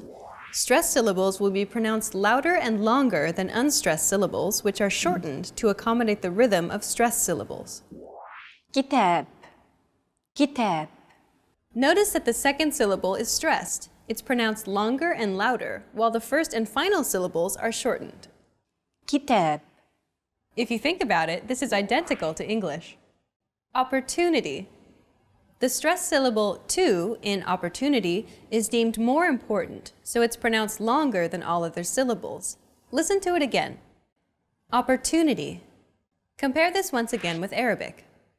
كتاب. Opportunity. كتاب. Opportunity. كتاب. As you can see, the timing and rhythm of Arabic isn't much different than that of English. Despite what you may think, Arabic pronunciation is actually quite similar to English. There are more familiar sounds between English and Arabic than unfamiliar sounds. In fact, 75% of all sounds in Arabic exist in English too. This means that if you were to simply imitate an Arabic speaker, your pronunciation will be correct roughly 75% of the time. Repeat after me. المدير. المدير. Chances are your pronunciation was pretty spot on. The A, L, M, U, D, I, and R sounds are practically identical to English. Try again. المدير. Nearly all sounds in Arabic are identical to English. similar to the consonant sounds in this example. Since you already know how to pronounce most of these sounds, we only need to pay attention to the handful of sounds that are unique to Arabic. They're the ones we need to look out for. Of all the sounds that exist in Arabic, there are roughly 9 new consonant sounds that you need to practice. Ha, ra, sa, va, ta, va, qa, gha, a. These 5 sounds are known as emphatic consonants. They're categorized as such because they're pronounced deep within the throat. Va, ha, sa, va, qa. They sound like the D, H, S, T, and Q sounds respectively, except much more tense because the throat is constricted. Listen again.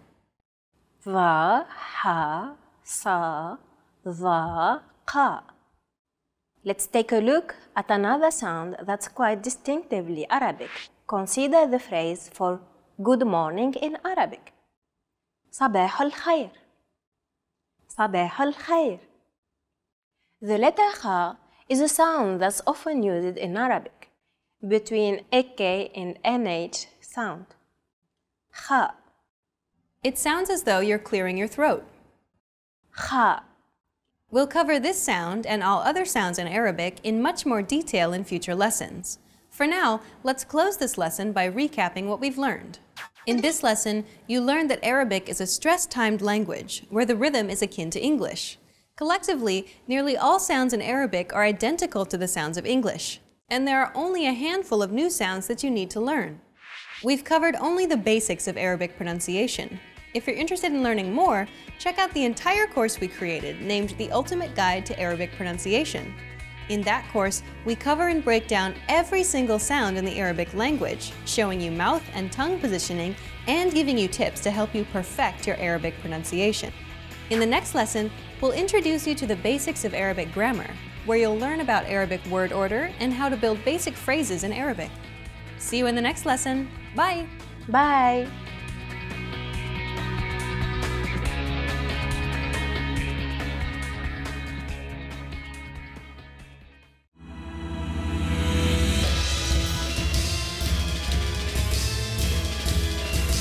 Hi! Welcome to Introduction to Arabic. My name is Alicia, and I'm joined by... Hi everyone, I'm Yafa.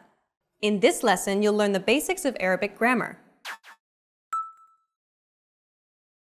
Word order refers to the order in which words are structured to form a sentence in a given language. Consider the English sentence, I ate an apple. But first, let's remove the article an here for simplicity. So we're just left with I ate apple. The basic word order for English is subject, verb, object, or SVO for short. If we break down the English sentence, I ate apple, we can see that the subject I is presented first, followed by the verb ate, and then finally, the object apple is positioned last. This is the basic word order for sentences in English. Now, let's compare that same sentence, I ate an apple, in Arabic. أكلت أنا تفاحة. If we break down the Arabic sentence, we get the verb أكلت, which means ate, followed by the subject أنا, meaning I. And finally, we have the object تفاحة, meaning apple. Arabic is actually written in red from right to left. We will cover this aspect more in the next episode on writing. The word order for Arabic then is verb, subject, object, or VSO for short. The same sentence in Arabic then is essentially ate I apple. Verb first, then subject and object last. Okay, let's move on to the next section. English is what is called a subject-prominent language. This simply means that the subject is slightly more important than other components in the sentence. It's the key piece of information other components in the sentence relate to. Who is doing the action is slightly more important than what is being done or which object it's been done to in English. Arabic, on the other hand, is defined as a null subject language. That essentially means that the subject isn't valued as much in Arabic as it is in English. In fact, Arabic speakers would likely omit the subject from a sentence altogether wherever they can. Such as when the subject was about you, the speaker, or if the subject has already been established and you're just continuing the conversation. Let's take a look at this phenomenon on null subject in a bit more detail. More often than not, if you wanted to say, I ate an apple in Arabic, you would not say, أكلت أنا تفاحة. Instead, you would more likely say, ate apple in Arabic, أكلت تفاحة. where you omit the subject I. Most Arabic sentences are constructed and spoken like this in real life. أكلت تفاحة. In most situations, such as a one-on-one conversation, it's clear that the person who's speaking is the subject. In cases where it's obvious who or what the subject is, it's almost guaranteed that the subject will be omitted, and so you're left with أكلت تفاحة. On the other hand, when it's unclear who or what the subject is, or if you wanted to place emphasis on the subject, like if you wanted to declare from a group of people that it was you who ate the apple, then you would include the subject. أكلت أنا تفاحة. But more often than not, most sentences spoken in daily Arabic conversation can be spoken without including the subject at all, particularly if that subject is you. فتحت الصندوق. عدت إلى المنزل بالقطار. Knowing this, we can easily express any simple action in Arabic using just the object and the verb. Try to create the sentence, I ate a hot dog, from this set of words. أكلت hot dog. Okay, got it? So we know the verb order of Arabic is VSO. The verb goes first, so let's put ate here. Next would come the subject, but as we learned earlier, we can afford to ignore the subject since the speaker is the same person taking action. Finally, we can add the object hot dog at the end there. And that's it. أكلت hot dog. You just learned how to say, I ate a hot dog in Arabic. Well done! أكلت hot dog. You can create any basic sentence like this in Arabic if you simply know the word for the verb and the object in Arabic. Let's wrap up this lesson by recapping what you've learned. In this lesson, you learned that Arabic sentences are formed using a verb, subject, object, or VSO word order. Most sentences spoken in Arabic will not actually contain a subject, especially if that subject is obvious, like when it's you, yourself, the speaker. And lastly, you can create basic sentences in Arabic by putting the verb first and the object last. We've covered only the very basics of Arabic grammar. If you're interested in learning more, check out our Arabic in 3 Minutes video series. In that course, we teach you useful phrases while covering the fundamentals of Arabic grammar, and each lesson is only 3 minutes long. In the next lesson, we'll introduce you to the basics of Arabic writing. See you in the next lesson. Bye! Bye.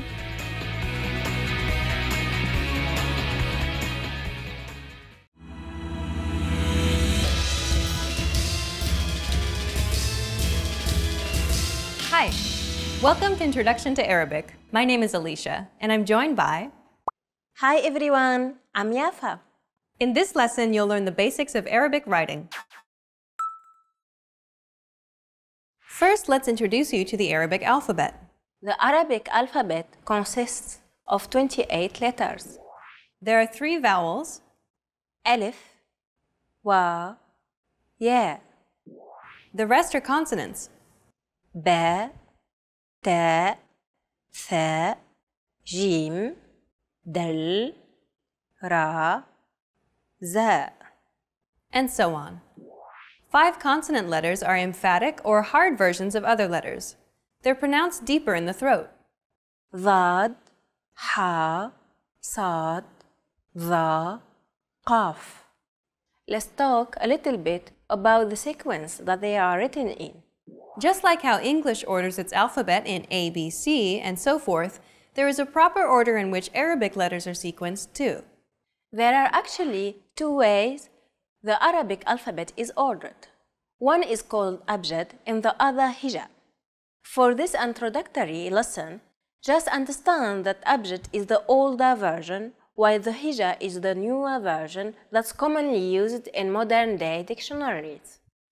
So if you had to choose, try to learn the newer version. hija.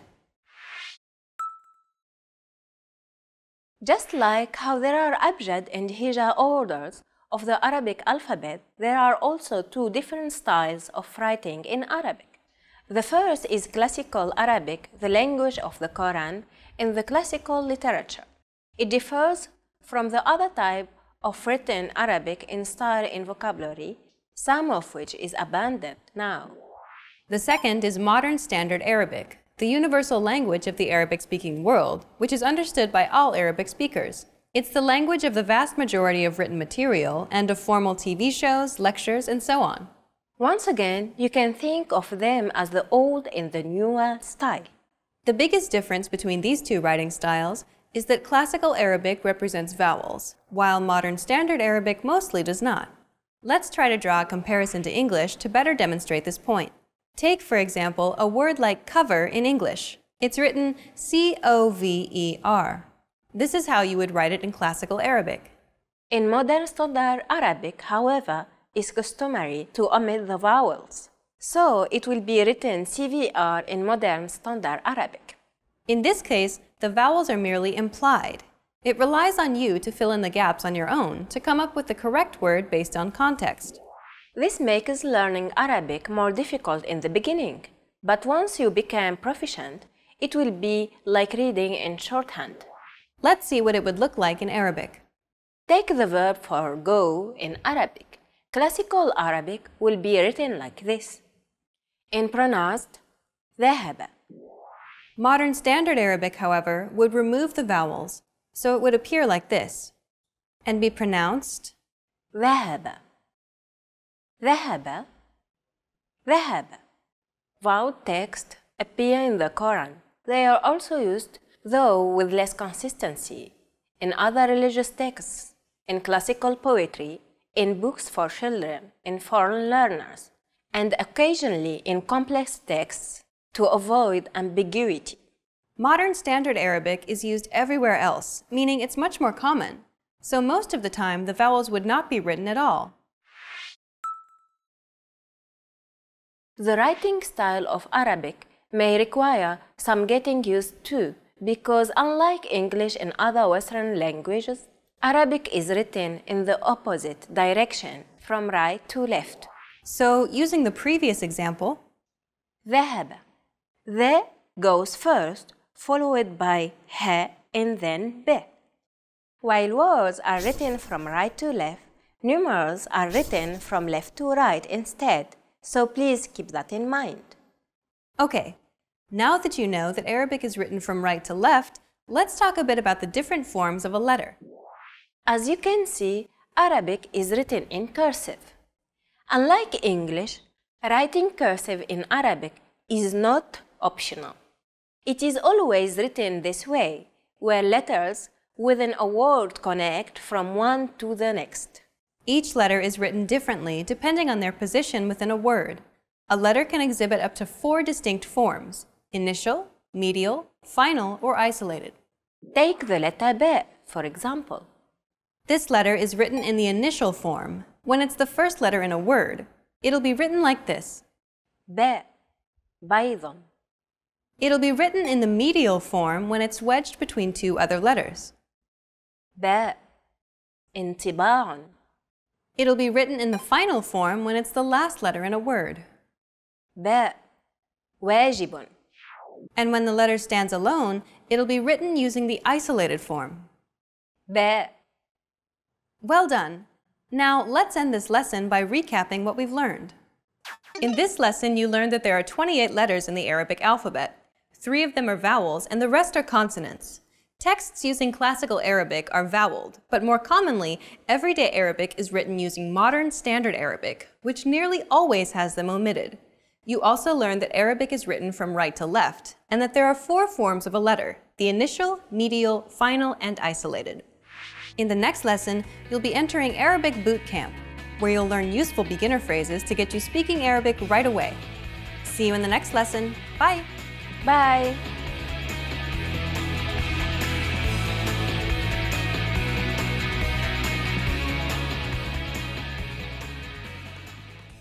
Want to speak real Arabic from your first lesson? Sign up for your free lifetime account at ArabicPod101.com.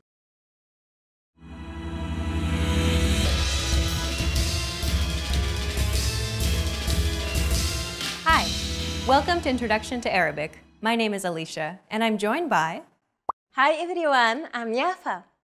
In this lesson, we'll focus on teaching you the most useful Arabic words and phrases for absolute beginners. Make sure you are repeating the words out loud after I say the examples. Are you ready? Let's get started. The best phrase to learn when studying a new language is one that expresses gratitude and appreciation. If you had to learn only a single phrase, this would be it. We taught you this phrase in the first lesson of the series. Do you remember what it was? Shukran. It means thank you. Shukran. Keep repeating after Yafa until you get it. Shukran. Your turn. Shukran. Shukran. Okay, one last time. Shukran. The next phrase we'll teach you is perhaps the second most useful phrase of all. It's to apologize or to excuse yourself. معذرة. And it means sorry or excuse me. معذرة. Use this phrase when you want to grab a waiter's attention or when you're hustling through the busy streets of Cairo. معذرة. Repeat after Yafa. معذرة. Your turn. معذرة. Imagine you're on the street and you want to stop someone to ask them for directions. What do you say? معذرة. Okay, one last time. معذرة. Now you can say thank you, excuse me, and sorry in Arabic. Let's move on. Asking where something is an incredibly important and useful phrase to learn. You're going to need this when asking where the bathroom, the train station, or where the hotel is. To ask where something is, put where first. أين. And then add the name of the place or location. For example, if you want to ask, where is the bathroom? أين الحمام. Do you remember emphatic consonants in Arabic? We talked about it briefly in Lesson 2 on pronunciation. The letter Ha is pronounced deep in the throat. Ha. This sound is pronounced very deep in the throat. You want to make an H sound, but with the throat constricted a little. Ha. One trick to produce this sound is to push your tongue as far back in your mouth as you can and then say the word hot. It should help you to pronounce this sound. Ha. One last time. Ha. الحمام. أين الحمام. Try saying the complete sentence. أين الحمام. Once more. أين الحمام. Well done. Now, if you wanted to ask where the train station is in Arabic, it'll be أين محطة القطار.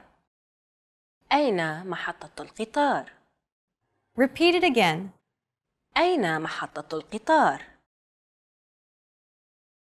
So you can ask where something is simply by saying أين. and then adding the name of the place or location.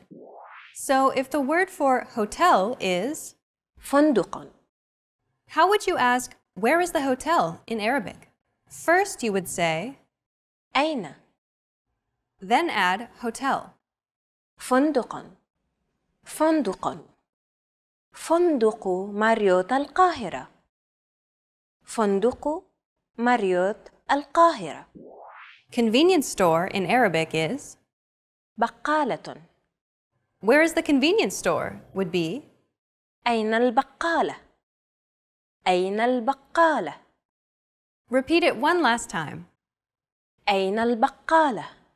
You can ask where anything is in Arabic by saying أين. and then adding the place or location. In this final lesson, you learned how to say thank you, excuse me, sorry, and to ask where something is in Arabic.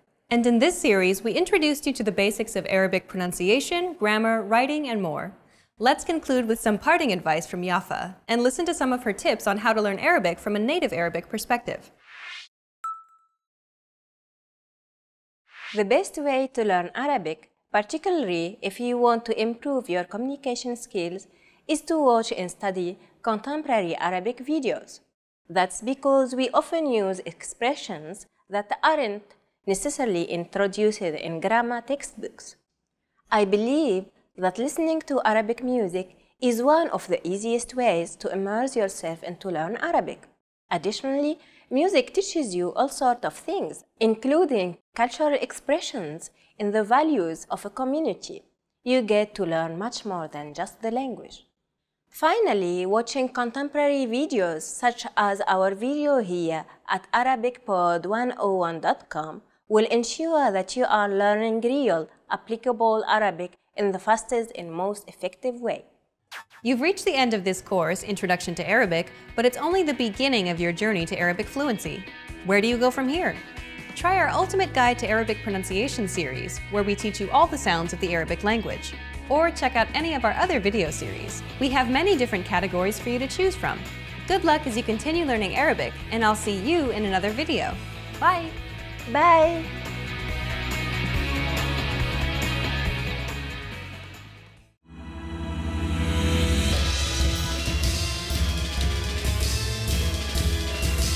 Hi, welcome to Introduction to Arabic. My name is Alicia, and I'm joined by... Hi everyone, I'm Yafa. In this lesson, we'll focus on teaching you the most useful Arabic words and phrases for absolute beginners. Make sure you are repeating the words out loud after I say the examples. Are you ready? Let's get started. The best phrase to learn when studying a new language is one that expresses gratitude and appreciation. If you had to learn only a single phrase, this would be it. We taught you this phrase in the first lesson of the series. Do you remember what it was? Shukran. It means thank you. Shukran. Keep repeating after Yafa until you get it. Shukran. Your turn. Shukran. Shukran. Okay, one last time. Shukran. The next phrase we'll teach you is perhaps the second most useful phrase of all. It's to apologize or to excuse yourself. معذرة. And it means sorry or excuse me. معذرة. Use this phrase when you want to grab a waiter's attention or when you're hustling through the busy streets of Cairo. معذرة. Repeat after Yafa. معذرة. Your turn. معذرة. Imagine you're on the street and you want to stop someone to ask them for directions. What do you say? معذرة. Okay, one last time. معذرة. Now you can say thank you, excuse me, and sorry in Arabic. Let's move on. Asking where something is an incredibly important and useful phrase to learn. You're going to need this when asking where the bathroom, the train station, or where the hotel is. To ask where something is, put where first. أين. And then add the name of the place or location. For example, if you want to ask, where is the bathroom? أين الحمام. Do you remember emphatic consonants in Arabic? We talked about it briefly in Lesson 2 on pronunciation. The letter Ha is pronounced deep in the throat. Ha. This sound is pronounced very deep in the throat. You want to make an H sound, but with the throat constricted a little. Ha. One trick to produce this sound is to push your tongue as far back in your mouth as you can and then say the word hot. It should help you to pronounce this sound. Ha. One last time. Ha. الحمام. أين الحمام. Try saying the complete sentence. أين الحمام. Once more. أين الحمام. Well done. Now, if you wanted to ask where the train station is in Arabic, it'll be أين محطة القطار.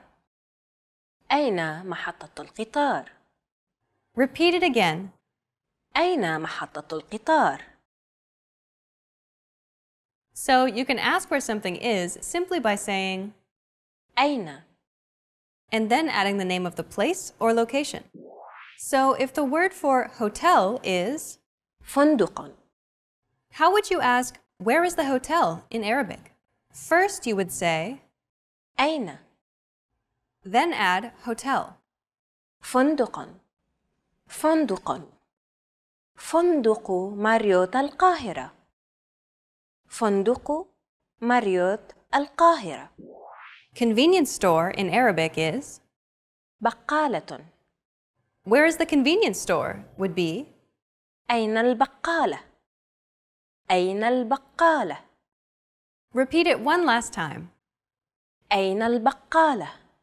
You can ask where anything is in Arabic by saying أين. and then adding the place or location. In this final lesson, you learned how to say thank you, excuse me, sorry, and to ask where something is in Arabic. And in this series, we introduced you to the basics of Arabic pronunciation, grammar, writing, and more. Let's conclude with some parting advice from Yafa and listen to some of her tips on how to learn Arabic from a native Arabic perspective. The best way to learn Arabic, particularly if you want to improve your communication skills, is to watch and study contemporary Arabic videos. That's because we often use expressions that aren't necessarily introduced in grammar textbooks. I believe that listening to Arabic music is one of the easiest ways to immerse yourself and to learn Arabic. Additionally, music teaches you all sorts of things, including cultural expressions and the values of a community. You get to learn much more than just the language. Finally, watching contemporary videos such as our video here at ArabicPod101.com will ensure that you are learning real, applicable Arabic in the fastest and most effective way. You've reached the end of this course, Introduction to Arabic, but it's only the beginning of your journey to Arabic fluency. Where do you go from here? Try our Ultimate Guide to Arabic Pronunciation series, where we teach you all the sounds of the Arabic language. Or check out any of our other video series. We have many different categories for you to choose from. Good luck as you continue learning Arabic, and I'll see you in another video. Bye! Bye!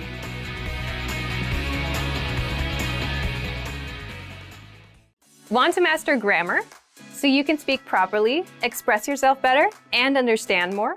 In this video, I'll show you how to master grammar with our lessons and learning program. Let's begin. Number 1. Listen to the lesson conversations and explanations. In every lesson, you learn a conversation. Then, our teachers break down every word and grammar rule. So you're actually learning grammar rules in the context of conversations, and you can easily see how they're used. Once you're done, review the conversation again and again to remember what you've learned. Number 2. Read the bonus explanations and tutorials. With the lesson notes, you get extra grammar explanations and examples that are not presented in the lesson. After you're done with the lesson, read the lesson notes for extra review. You can even save them as PDFs so that you can access them anytime. Number 3. Leave a comment on the lesson. Once you've learned a grammar point, be sure to use it. Leave a comment in the comments section. Write some example sentences for practice. Our teachers will review your comment and give you feedback. Number 4. Unlock even more grammar lessons. If you want to find all of the grammar lessons available, visit our lesson library. Under Category, choose Grammar. You'll get all of the pathways and lessons dedicated to helping you learn and master sentence patterns and grammar points. So, if you're ready to finally learn a new language the fast, fun, and easy way, sign up for your free lifetime account by clicking on the link in the description. Signing up takes less than 30 seconds, and you'll start speaking from your very first lesson. If you enjoyed these tips, hit the like button, share it with anyone who's trying to learn a new language, and subscribe to our channel. We release new videos every week. I'll see you next time. Bye!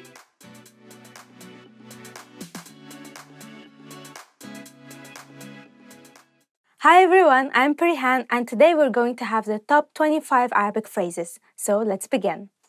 Assalamu alaikum. Hello. Assalamu alaikum. Hello. So this is the most basic greeting we have in Arabic. So if you enter anywhere, please say Assalamu alaikum. Sabah al khair. Good morning. Sabah al khair. Good morning. And this is so easy. When you see someone in the morning, just tell them صباح الخير. It sounds cool. مساء الخير. Good afternoon. مساء الخير. That is good afternoon. تصبح على خير. Good night. تصبح على خير. That is good night. When someone goes to bed, you simply tell them تصبح على خير. Good night. ما اسمك? What's your name? السلام عليكم. ما اسمك? Hello, what's your name? أنا بريهان. I am Perihan. So in reply, the other person says أنا and then their name. أنا means I am and then they put their name. So ما اسمك? What's your name? أنا بريهان. I am Perihan. تشرفنا. Nice to meet you. تشرفنا. Nice to meet you. So now you have a whole conversation. ما اسمك? أنا بريهان. تشرفنا. What's your name? I am Perihan. Nice to meet you. كيف حالك? How are you? كيف حالك? How are you? How are you doing? السلام عليكم. كيف حالك? Hello. How are you doing? أنا بخير. شكرا. ماذا عنك? I'm fine. Thanks. And you? And this is the reply to السلام عليكم. كيف حالك? That is hello. How are you? And you say أنا بخير. شكرا. ماذا عنك? I'm fine. Thank you. How about you? من فضلك. Please. من فضلك. That means please. So you can say اجلس من فضلك, which means please sit down. شكرا. Thank you. شكرا, which means thank you. شكرا على الهدية.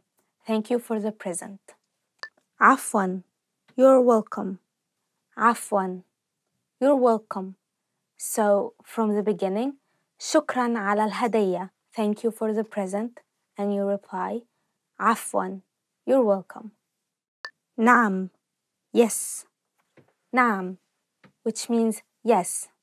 So for example, you can say هل تريد قهوة? Do you want coffee? And you reply with نعم. Yes. And you can also add من فضلك. من فضلك. Please. لا. No. The opposite of it. لا. لا, which means no. So one more. هل تريد قهوة? Do you want coffee? No. لا. And you can say شكرا. Thank you. حسناً. Okay. حسناً. Okay. فلنذهب إلى الحديقة. Let's go to the park. And you say حسناً. حسناً. Okay. عذراً. Excuse me. عذراً, which means excuse me. So for example, you can say عذراً علي الذهاب. عذراً علي الذهاب, which means excuse me, I have to go. أنا آسف. I am sorry. أنا آسف, which means I'm sorry. For example, you can say أنا آسف على التأخير. I'm sorry I am late. كم الساعة? What time is it? كم الساعة, which means what time is it? You can ask someone كم الساعة? كم الساعة الآن? Which means what time is it now? And you can say it's 1:30. إنها الواحدة والنصف. إنها الواحدة والنصف. أين المرحاض? Where is the restroom? أين المرحاض? Where is the restroom? So you can say عذراً أين المرحاض? Excuse me, where is the restroom? انتظر لحظة. Wait a moment. عذراً انتظر لحظة, which means excuse me, wait a moment. بكم هذا? How much is this? بكم هذا الفستان? How much is this dress? الحساب لو سمحت. Could I get the check, please? So for example, if you're in a restaurant, you can do this simple hand sign, which is like this, and you say الحساب لو سمحت. الحساب لو سمحت. Could I have the check, please? النجدة. Help. النجدة, which means help. So for example, you can say لقد سرقت حقيبتي. My bag was stolen. النجدة, help. أراك لاحقاً. See you later. أراك لاحقاً, which means see you later. So when you say goodbye to your friend, you tell him أراك لاحقاً. And if you're saying goodbye to a group of friends, you say أراكم لاحقاً. أراكم لاحقاً. مع السلامة, goodbye. مع السلامة, which means goodbye. أنا ذاهب إلى المنزل. مع السلامة. I'm going home. Goodbye.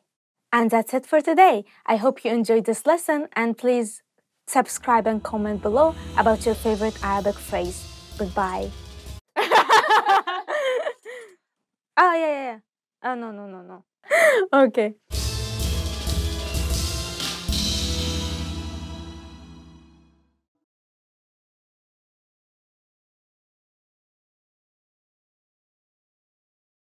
Want to finally learn Arabic the fast, fun, and easy way? In this video, I'll show you the top 10 ways to get started. So let's begin. Number 1. Take your very first lesson. Access any audio or video lesson on ArabicPod101.com and just press the play button to get started. Don't have an account? Don't worry. Just go to the sign up page to create an account. It takes less than 30 seconds and it's free. We have thousands of audio and video lessons covering a variety of topics like grammar, pronunciation, listening, and reading. Just click on the play button on any lesson and start learning. Number 2. Read along with the lesson. You can read along with the lesson notes or lesson transcript. These come with every lesson. The lesson notes provide you with the dialogue for the scene taught in the lesson, along with translations, a more in-depth explanation of the grammar and culture, and even vocab and sample sentences. The lesson transcript is the full word-for-word transcript of everything you hear in the lesson. And the dialogue study tool provides you with the audio for the lesson dialogue, along with the translations. Number 3. Shadowing. Shadowing is a tested learning technique where you repeat what you hear. This is a great way to start speaking in minutes and practice speaking in general. If you're listening along with the lesson audio or dialogue, be sure to shadow along the way. Number 4. Use the dialogue study tool to master the conversation. Here, you get the line-by-line breakdown of the conversation demonstrated in the lesson. Listen and repeat until you've mastered each line. Do this until you've mastered the entire conversation. Number 5. Use the voice recorder to perfect your pronunciation and speaking. In the dialogue study tool, you'll find a microphone icon next to each line. Click on it to record your voice. Then, compare it with the native speakers. Listen and adjust your pronunciation until you match that of the native speaker. Number 6. Review vocab with the lesson vocabulary list. Vocabulary words are the building blocks of language. You can save vocab words taught in each lesson by clicking on Add to Word Bank. Want to drill the words with smart flashcards instead? Just click on Add to Flashcard Deck to do so. Number 7. Listen to the review track. If you've studied an audio lesson before, just listen to the review track so that you don't have to listen through the entire lesson again. This is a great way to reinforce the material that you've learned, and it's great to have on the go. Just access any audio lesson and click on the download icon. Then click Review to download the review track. Number 8. Review with quizzes after the lesson. Once you're confident enough with the material taught in the lesson, be sure to take the quiz to test your newfound knowledge. Take the review questions and answer true or false for each one. Or take the writing questions and input your answer. Remember to check the answers by clicking on the Check Answers button. Number 9. Participate and leave a comment. The best way to master what you've learned is to use it. Join the community of learners by leaving a comment below at the end of every lesson. Our dedicated teachers will check your responses to correct you on any mistakes or provide you with helpful study tips and advice. And finally, number 10, move on to the next lesson. Done with a lesson? Mark the lesson as complete. You can see your overall learning progress on your dashboard. If you particularly enjoyed the lesson, mark the lesson as favorite so that you can come back to it later at any time. Click on the forward arrow to move on to the next lesson and continue learning. If you enjoyed these tips, hit the like button, share it with anyone who's trying to learn Arabic, and subscribe to our channel. We release new videos every week. Remember, you can sign up to ArabicPod101.com by clicking on the link in the description. Sign up takes less than 30 seconds, and it's free. I'll see you next time. Bye!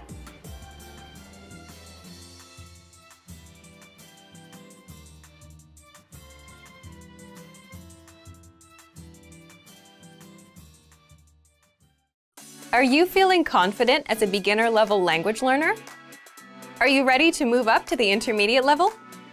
Here are some tips to help you make that leap and advance your language learning progress. Tip number 1, determine your skill level. It's important to look across your skills in the major language competencies: listening, speaking, writing, and reading. By taking our level assessment test, you can review your skills in each competency and see your strengths and weaknesses. Keep in mind it's normal to be better in some skills than others. Premium Plus users can take our level assessment test and get personalized recommendations and learning pathways based on your results. Once you've figured out which skills need work, it's time to take action. No matter which of your language skills need to be improved, make sure you choose a method that's both effective and fun to help maintain your regular learning routine. Tip number 2, listening. The most effective way to build your listening comprehension is by building a strong vocabulary. The more vocab you master, the easier it will be to understand the context and details of the conversation. Songs in the target language are a key listening tool that will teach you common, everyday vocabulary. By learning and memorizing the lyrics, you're building up your vocabulary. If you really want your listening skills to take off, listen to our podcasts. We have hundreds of hours of audio lessons for you to listen to. Before you know it, you'll be able to understand shows and movies. Tip number 3, speaking. Add speaking elements to your language routine. Try shadowing podcasts, repeating along while you listen. Match the native speaker's pronunciation and intonation. This is a fantastic way to improve your fluency and accuracy. You can also find a partner for conversation exchange. A partner can help correct your mistakes and teach you more natural ways to phrase your ideas. Tip number 4, writing. An easy way to start writing more often is by keeping a one-sentence journal. Write one sentence in a journal every day. It doesn't take a lot of time and is a great habit for beginners to build a routine. You have to be consistent to make improvements. Ask native speakers to correct your writing to improve even faster. You can submit sentences and phrases to your teacher using Premium Plus. Tip number 5, reading. Reading is a skill you can improve by yourself. There's no need to rush. It doesn't matter if you read 1 or 100 pages at a time. What matters is that you understand what you read. Write down new words as you read them to practice later. If there's an audio version, read along with the narrator. It'll help you read at a slightly faster speed than normal. You can use the audio that comes with each of our lessons. Bonus tip, never give up. Where do your language skills currently stand? Where do you want them to be? How do you get there? Whatever your goal is, make it clear and part of your life. You'll reach it if you stay focused and positive. And if you really want your skills to take off, make use of our tools and resources. They're designed to help you get to the next level in the fastest, easiest, and most fun way. Just click the link in the description to sign up for a free lifetime account. Sign up takes less than 30 seconds. Click the link in the description and start learning right away. I'll see you there. Bye! Can you really learn a new language all alone? Learning a language without traditional classroom instruction may seem quite daunting at first. What if you run into questions? How do you stay on track and motivated to achieve your goals? Don't worry.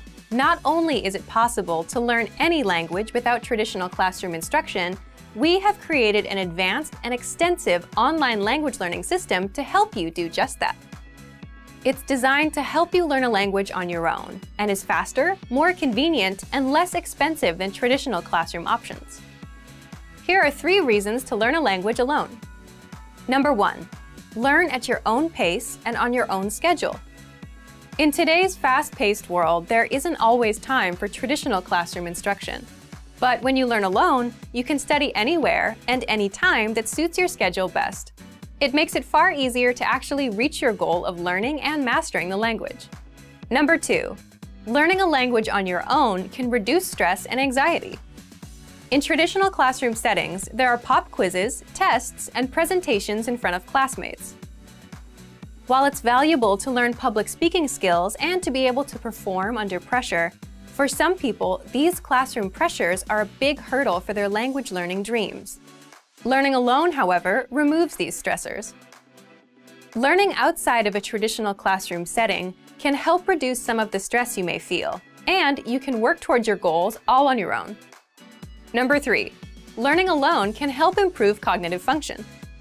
While classroom settings often require learners to spend lots of time memorizing information and following instructions, studying a language on your own requires you to problem solve so that you can self-teach and hit your goals. You'll also need to be strict with yourself and stick to a regular study schedule. So yes, in some ways, learning a language on your own can be more challenging than learning in a traditional classroom setting. But teaching yourself a language pays dividends throughout life. In addition to learning a language, you'll also learn time management and problem-solving skills. These are skills that will aid you when social and professional opportunities arise. So, how do you actually learn a language on your own? Number 1, access our huge collection of audio and video lessons. Ideally, you want audio and/or video lessons that teach vocabulary, grammar, and provide actual conversations and dialogue in your target language to help you with real pronunciation. We have hundreds of hours of HD audio and video lessons on our website, created by professional teachers and actors to help you achieve perfect pronunciation. Plus, all lessons can be accessed 24/7 via any device with internet access. Number 2, learning paths with courses based upon your exact needs and goals. Simply tell us your goals and we will identify the best courses and study plan to help you reach them in the shortest time possible. Even though you are technically learning a language on your own, our team is always here to help and make sure you reach your goals fast. Number 3, use advanced learning tools. When you have the right tools and learning resources, it's actually easy to teach yourself a language. Over the last 10 years, we've developed, tested, and refined more than 20 advanced learning tools.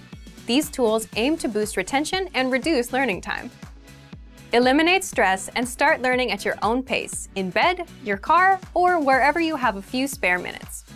Our learning resources and tools are designed to help you get to the next level in the fastest, easiest, and most fun way. Just click the link in the description to sign up for a free lifetime account. So if you want to learn language anytime, anywhere, sign up for a free lifetime account by clicking the link in the description. Sign up takes less than 30 seconds. Click the link in the description and start learning right away. I'll see you there. Bye! Want to master grammar so you can speak properly, express yourself better, and understand more? In this video, I'll show you how to master grammar with our lessons and learning program. Let's begin. Number 1. Listen to the lesson conversations and explanations. In every lesson, you learn a conversation. Then, our teachers break down every word and grammar rule. So you're actually learning grammar rules in the context of conversations, and you can easily see how they're used. Once you're done, review the conversation again and again to remember what you've learned. Number 2. Read the bonus explanations and tutorials.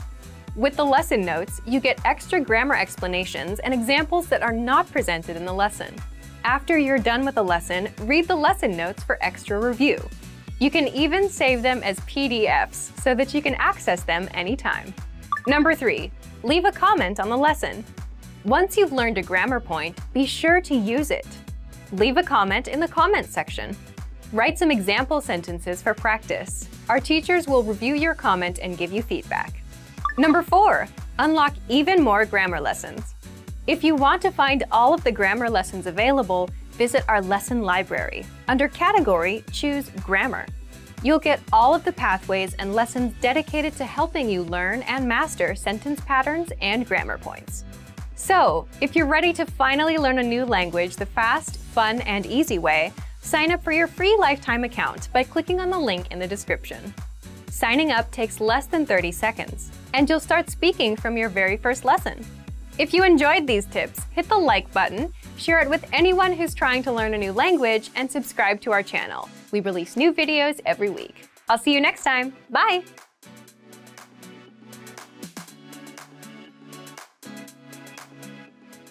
Have you always wanted to learn a new language?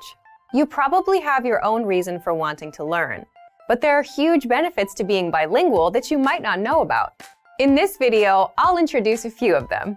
Here are some reasons why you should learn a new language. Number 1, you become smarter. Studies show that learning a new language improves your focus and memory. It improves your decision-making. You score higher on intelligence tests, and you're less likely to be swayed by propaganda. Number 2, you make more friends. Because you get to communicate with more people, you can meet more people and make more friends. This will help you get more opportunities, like jobs. Number 3, find love. The more people you meet, the more opportunities you have of finding that special someone. Number 4, you can travel with ease. Simply because you can express yourself confidently in another language. Catching a cab, ordering food, and getting around will never be a problem. Number 5, you're more open-minded and feel more empathy. Because a new language puts you in another culture's shoes. When you can speak in another language, you see the world the way that the native speakers do. In fact, when some bilinguals switch from one language to another, they also switch personalities and express themselves differently. For example, people tend to feel more direct and assertive when speaking English, and more polite when speaking Japanese. So this allows you to understand others' worldviews and connect with people on a deeper level. Number 6, you delay the mental effects of aging by 4 or 5 years. Learning and mastering another language sharpens your brain and increases the amount of gray matter, which helps delay dementia. So if you're ready to finally learn and master a new language the fast, fun, and easy way, sign up for your free lifetime account by clicking on the link in the description. Signing up takes less than 30 seconds, and you'll start speaking from your very first lesson. If you enjoyed these tips, hit the like button, share the video with anyone who's trying to learn a new language, and subscribe to our channel. We release new videos every week. I'll see you next time. Bye! When learning a new language, we sometimes have a hard time with things like procrastination, discouragement, or failure. But don't panic. With a good strategy, you'll be able to overcome these difficulties. Are you ready to discover the 4 habits of successful learners? Number 1, optimize your time. When learning a language, it's important to dedicate time to your studies regularly, even if sometimes it's difficult. You're busy with school, work, family, or friends, but you can spread out your learning throughout the day. Study whenever you have small gaps of time in your busy schedule. This can be when you're on the metro, on your lunch break, or while you're exercising. Our podcast learning format fits perfectly into your tight schedule. Number 2, consistency with your chosen method. There are a lot of options when it comes to courses and learning materials. Switching from one method to another can confuse you and disrupt your progress. Focusing on one learning method will make a difference. Our method has been created and optimized by real teachers, so you can stick to it with confidence. Number 3, use your language background. Many languages share some commonalities. You can find words that look or sound similar, or even share the same grammar structure. A little bit of language background will give you an edge while learning. Number 4, study continuously. People are excited when they start learning a new language. The enthusiasm usually lasts until the first roadblock. This can lead to discouragement and procrastination. But don't burn yourself out. Learning a language is a marathon, not a sprint. Don't try to learn it all at once. Break things down into more digestible chunks. Learning step by step might feel slow, but it's an efficient way to learn a language. With patience, motivation, and good resources, you'll master the language. Remember, you can't learn a language overnight, but with motivation and these daily lessons, you'll be on the road to fluency. Give it a try now. Sign up for your account. Just click the link in the description. If you're learning a new language, there will be times when you'll struggle with the lesson, when you won't fully understand what you learned, when you'll be in a rut, or when you just won't feel like you're making any progress. And that's totally normal. In this video, you'll learn what to do if you're not learning, and how to overcome language learning struggles. Let's begin. Number 1, understand the mindset of a successful learner. Some learners are more successful than others. A key difference between successful learners and less successful learners is in the way they approach problems. Some learners rely completely on a learning program. If there's a grammar rule or word they don't understand, they get frustrated and blame the program. They don't look for solutions. Successful learners approach problems a little differently. If they encounter a problem, they look for a solution or ask for help instead of getting frustrated. You may feel frustrated at times, especially if you're a beginner, but how you choose to react will make all the difference. Number 2, set small, measurable, realistic goals with a deadline. Most learners fail because they set big, vague goals, like, I want to be fluent. When they realize they have no idea how to do that, they lose motivation and quit. The solution to this? Set small, measurable, realistic goals with a deadline. For example, finish 10 audio lessons by the end of this week. Learn 20 words by the end of this week. Speak 1 minute of conversation by the end of this month. Listen to lessons for just 5 minutes a day, every day this month. Now your goals are small and realistic enough to accomplish. They're specific and measurable, so you know when you reach them, and the deadline gives you a finish line. For example, either you learned all 20 words by Friday or you didn't. When you reach your goal, you gain a ton of confidence. This improves your chances of reaching your next goal because you've had experience reaching a goal and you understand the things you need to do to be successful. Number 3, read along with the lesson notes and lesson transcripts. Now, what if you're doing a lesson but you can't catch a word? Take advantage of the lesson notes and lesson transcripts and read along with the lesson. The lesson notes give you in-depth grammar and vocabulary explanations that are not available in the lesson. And the lesson notes give you the word-for-word transcript of everything said in the lesson. So if you want to pick up every word, read the transcript. Number 4, review, because repetition is the mother of all learning. If you're struggling with a particular word, grammar rule, or lesson, be sure to repeat and review it a few times. And then, come back a few days later and review it again. This same principle is used in our spaced repetition flashcards. The system quizzes you on words, then re-quizzes you in 3 days, then in 6 days, and so on, until the word gets embedded in your long-term memory. Some things you can do right now are: download the lesson and lesson notes, save the words to your word bank, or even write down the words or grammar rules. Then come back to review them later. Number 5, reach out to our teachers and ask questions. If you're a Premium Plus member, you can easily get in touch with your teacher and get all of your points of confusion cleared up. Or you can always leave a comment on our lessons, and our teachers will get back to you. Remember, you're not alone. If you're struggling with a lesson, you can always get in touch with us. Number 6, take a break and go do something else. Another thing you can do is take a break and do something else that doesn't require much thinking.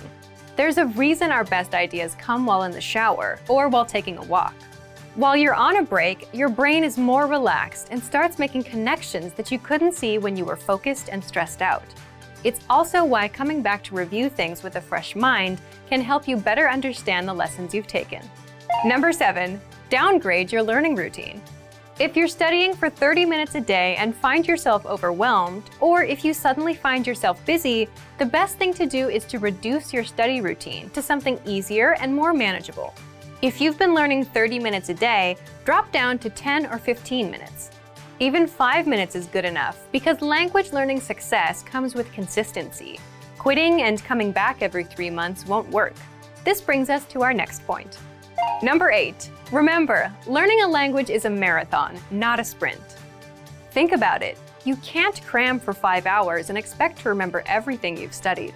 So just like with a marathon, it's okay to go slow and at your own pace, even if you're learning for just 5 minutes a day. Similarly, if you're having trouble understanding a grammar point or a lesson, don't let it bring you down. Learning a language is a marathon, a long-term game. The little points of confusion you have now are just small obstacles, and you'll fully understand them with time. So, if you're ready to finally learn a new language the fast, fun, and easy way, sign up for your free lifetime account by clicking on the link in the description. Signing up takes less than 30 seconds, and you'll start speaking from your very first lesson. If you enjoyed these tips, hit the like button, share the video with anyone who's trying to learn a new language, and subscribe to our channel. We release new videos every week. I'll see you next time. Bye! If you're tired of knowing and speaking the language at a basic level and want to express yourself fluently just like native speakers, then you'll need to learn grammar. The problem? It can be tricky to learn. But don't worry, in this guide you'll discover how to learn and master grammar with the Grammar Bank. 1. Where to get all of the grammar explanations you'll ever need. 2. The best way to learn grammar that's right for your level. And 3. How to expose yourself to real examples until the rules become natural to you with a study tool called the Grammar Bank inside of our learning program. But first, if you don't yet have access to our program, sign up for a free lifetime account right now. Just click the link in the description. First, what is the Grammar Bank? The Grammar Bank is like a grammar dictionary, except online. It's a database of the must-know grammar rules and explanations that makes it easy to look up specific rules and learn them. Look for it in the top menu of our site. 2. How do you learn grammar with it? The best way to learn grammar is not to just study rules, but to learn in context and hear the grammar used in real life. And that's exactly how you learn with our lessons. You learn a quick conversation and hear how the grammar rules are used within that conversation. 3. What if you come across grammar that you're not familiar with? Or what if you want to review a specific rule without going back to redo a lesson? That's where the Grammar Bank comes in. You can look up grammar rules and get the explanations, examples, and links to lessons where we cover these rules. You can also sort grammar by learning level. So if you're an absolute beginner and want to make sure you know all of the absolute beginner grammar rules, you can do just that with the Grammar Bank. You can also sort the rules by spelling, category, and lesson series. And if you want to get used to the grammar patterns so that you can use them in conversation and become fluent, the best way is to expose yourself to examples as much as possible. Grammar is hard at first, but gets easy once you get used to it with enough exposure. Be sure to access the related lessons inside the Grammar Bank and listen to the native conversations that use the rule as much as possible. So, if you want to become fluent and speak perfectly, you'll need grammar. Take advantage of the Grammar Bank inside of our learning program. But if you don't yet have access, sign up for a free lifetime account right now. Just click the link in the description to sign up. Expand your vocabulary with our Core 2000 Words ebook. It's free and packed with essential expressions that you'll use on a daily basis. Start building your vocabulary today. Click the link in the description below to download your free Arabic ebook before it's gone.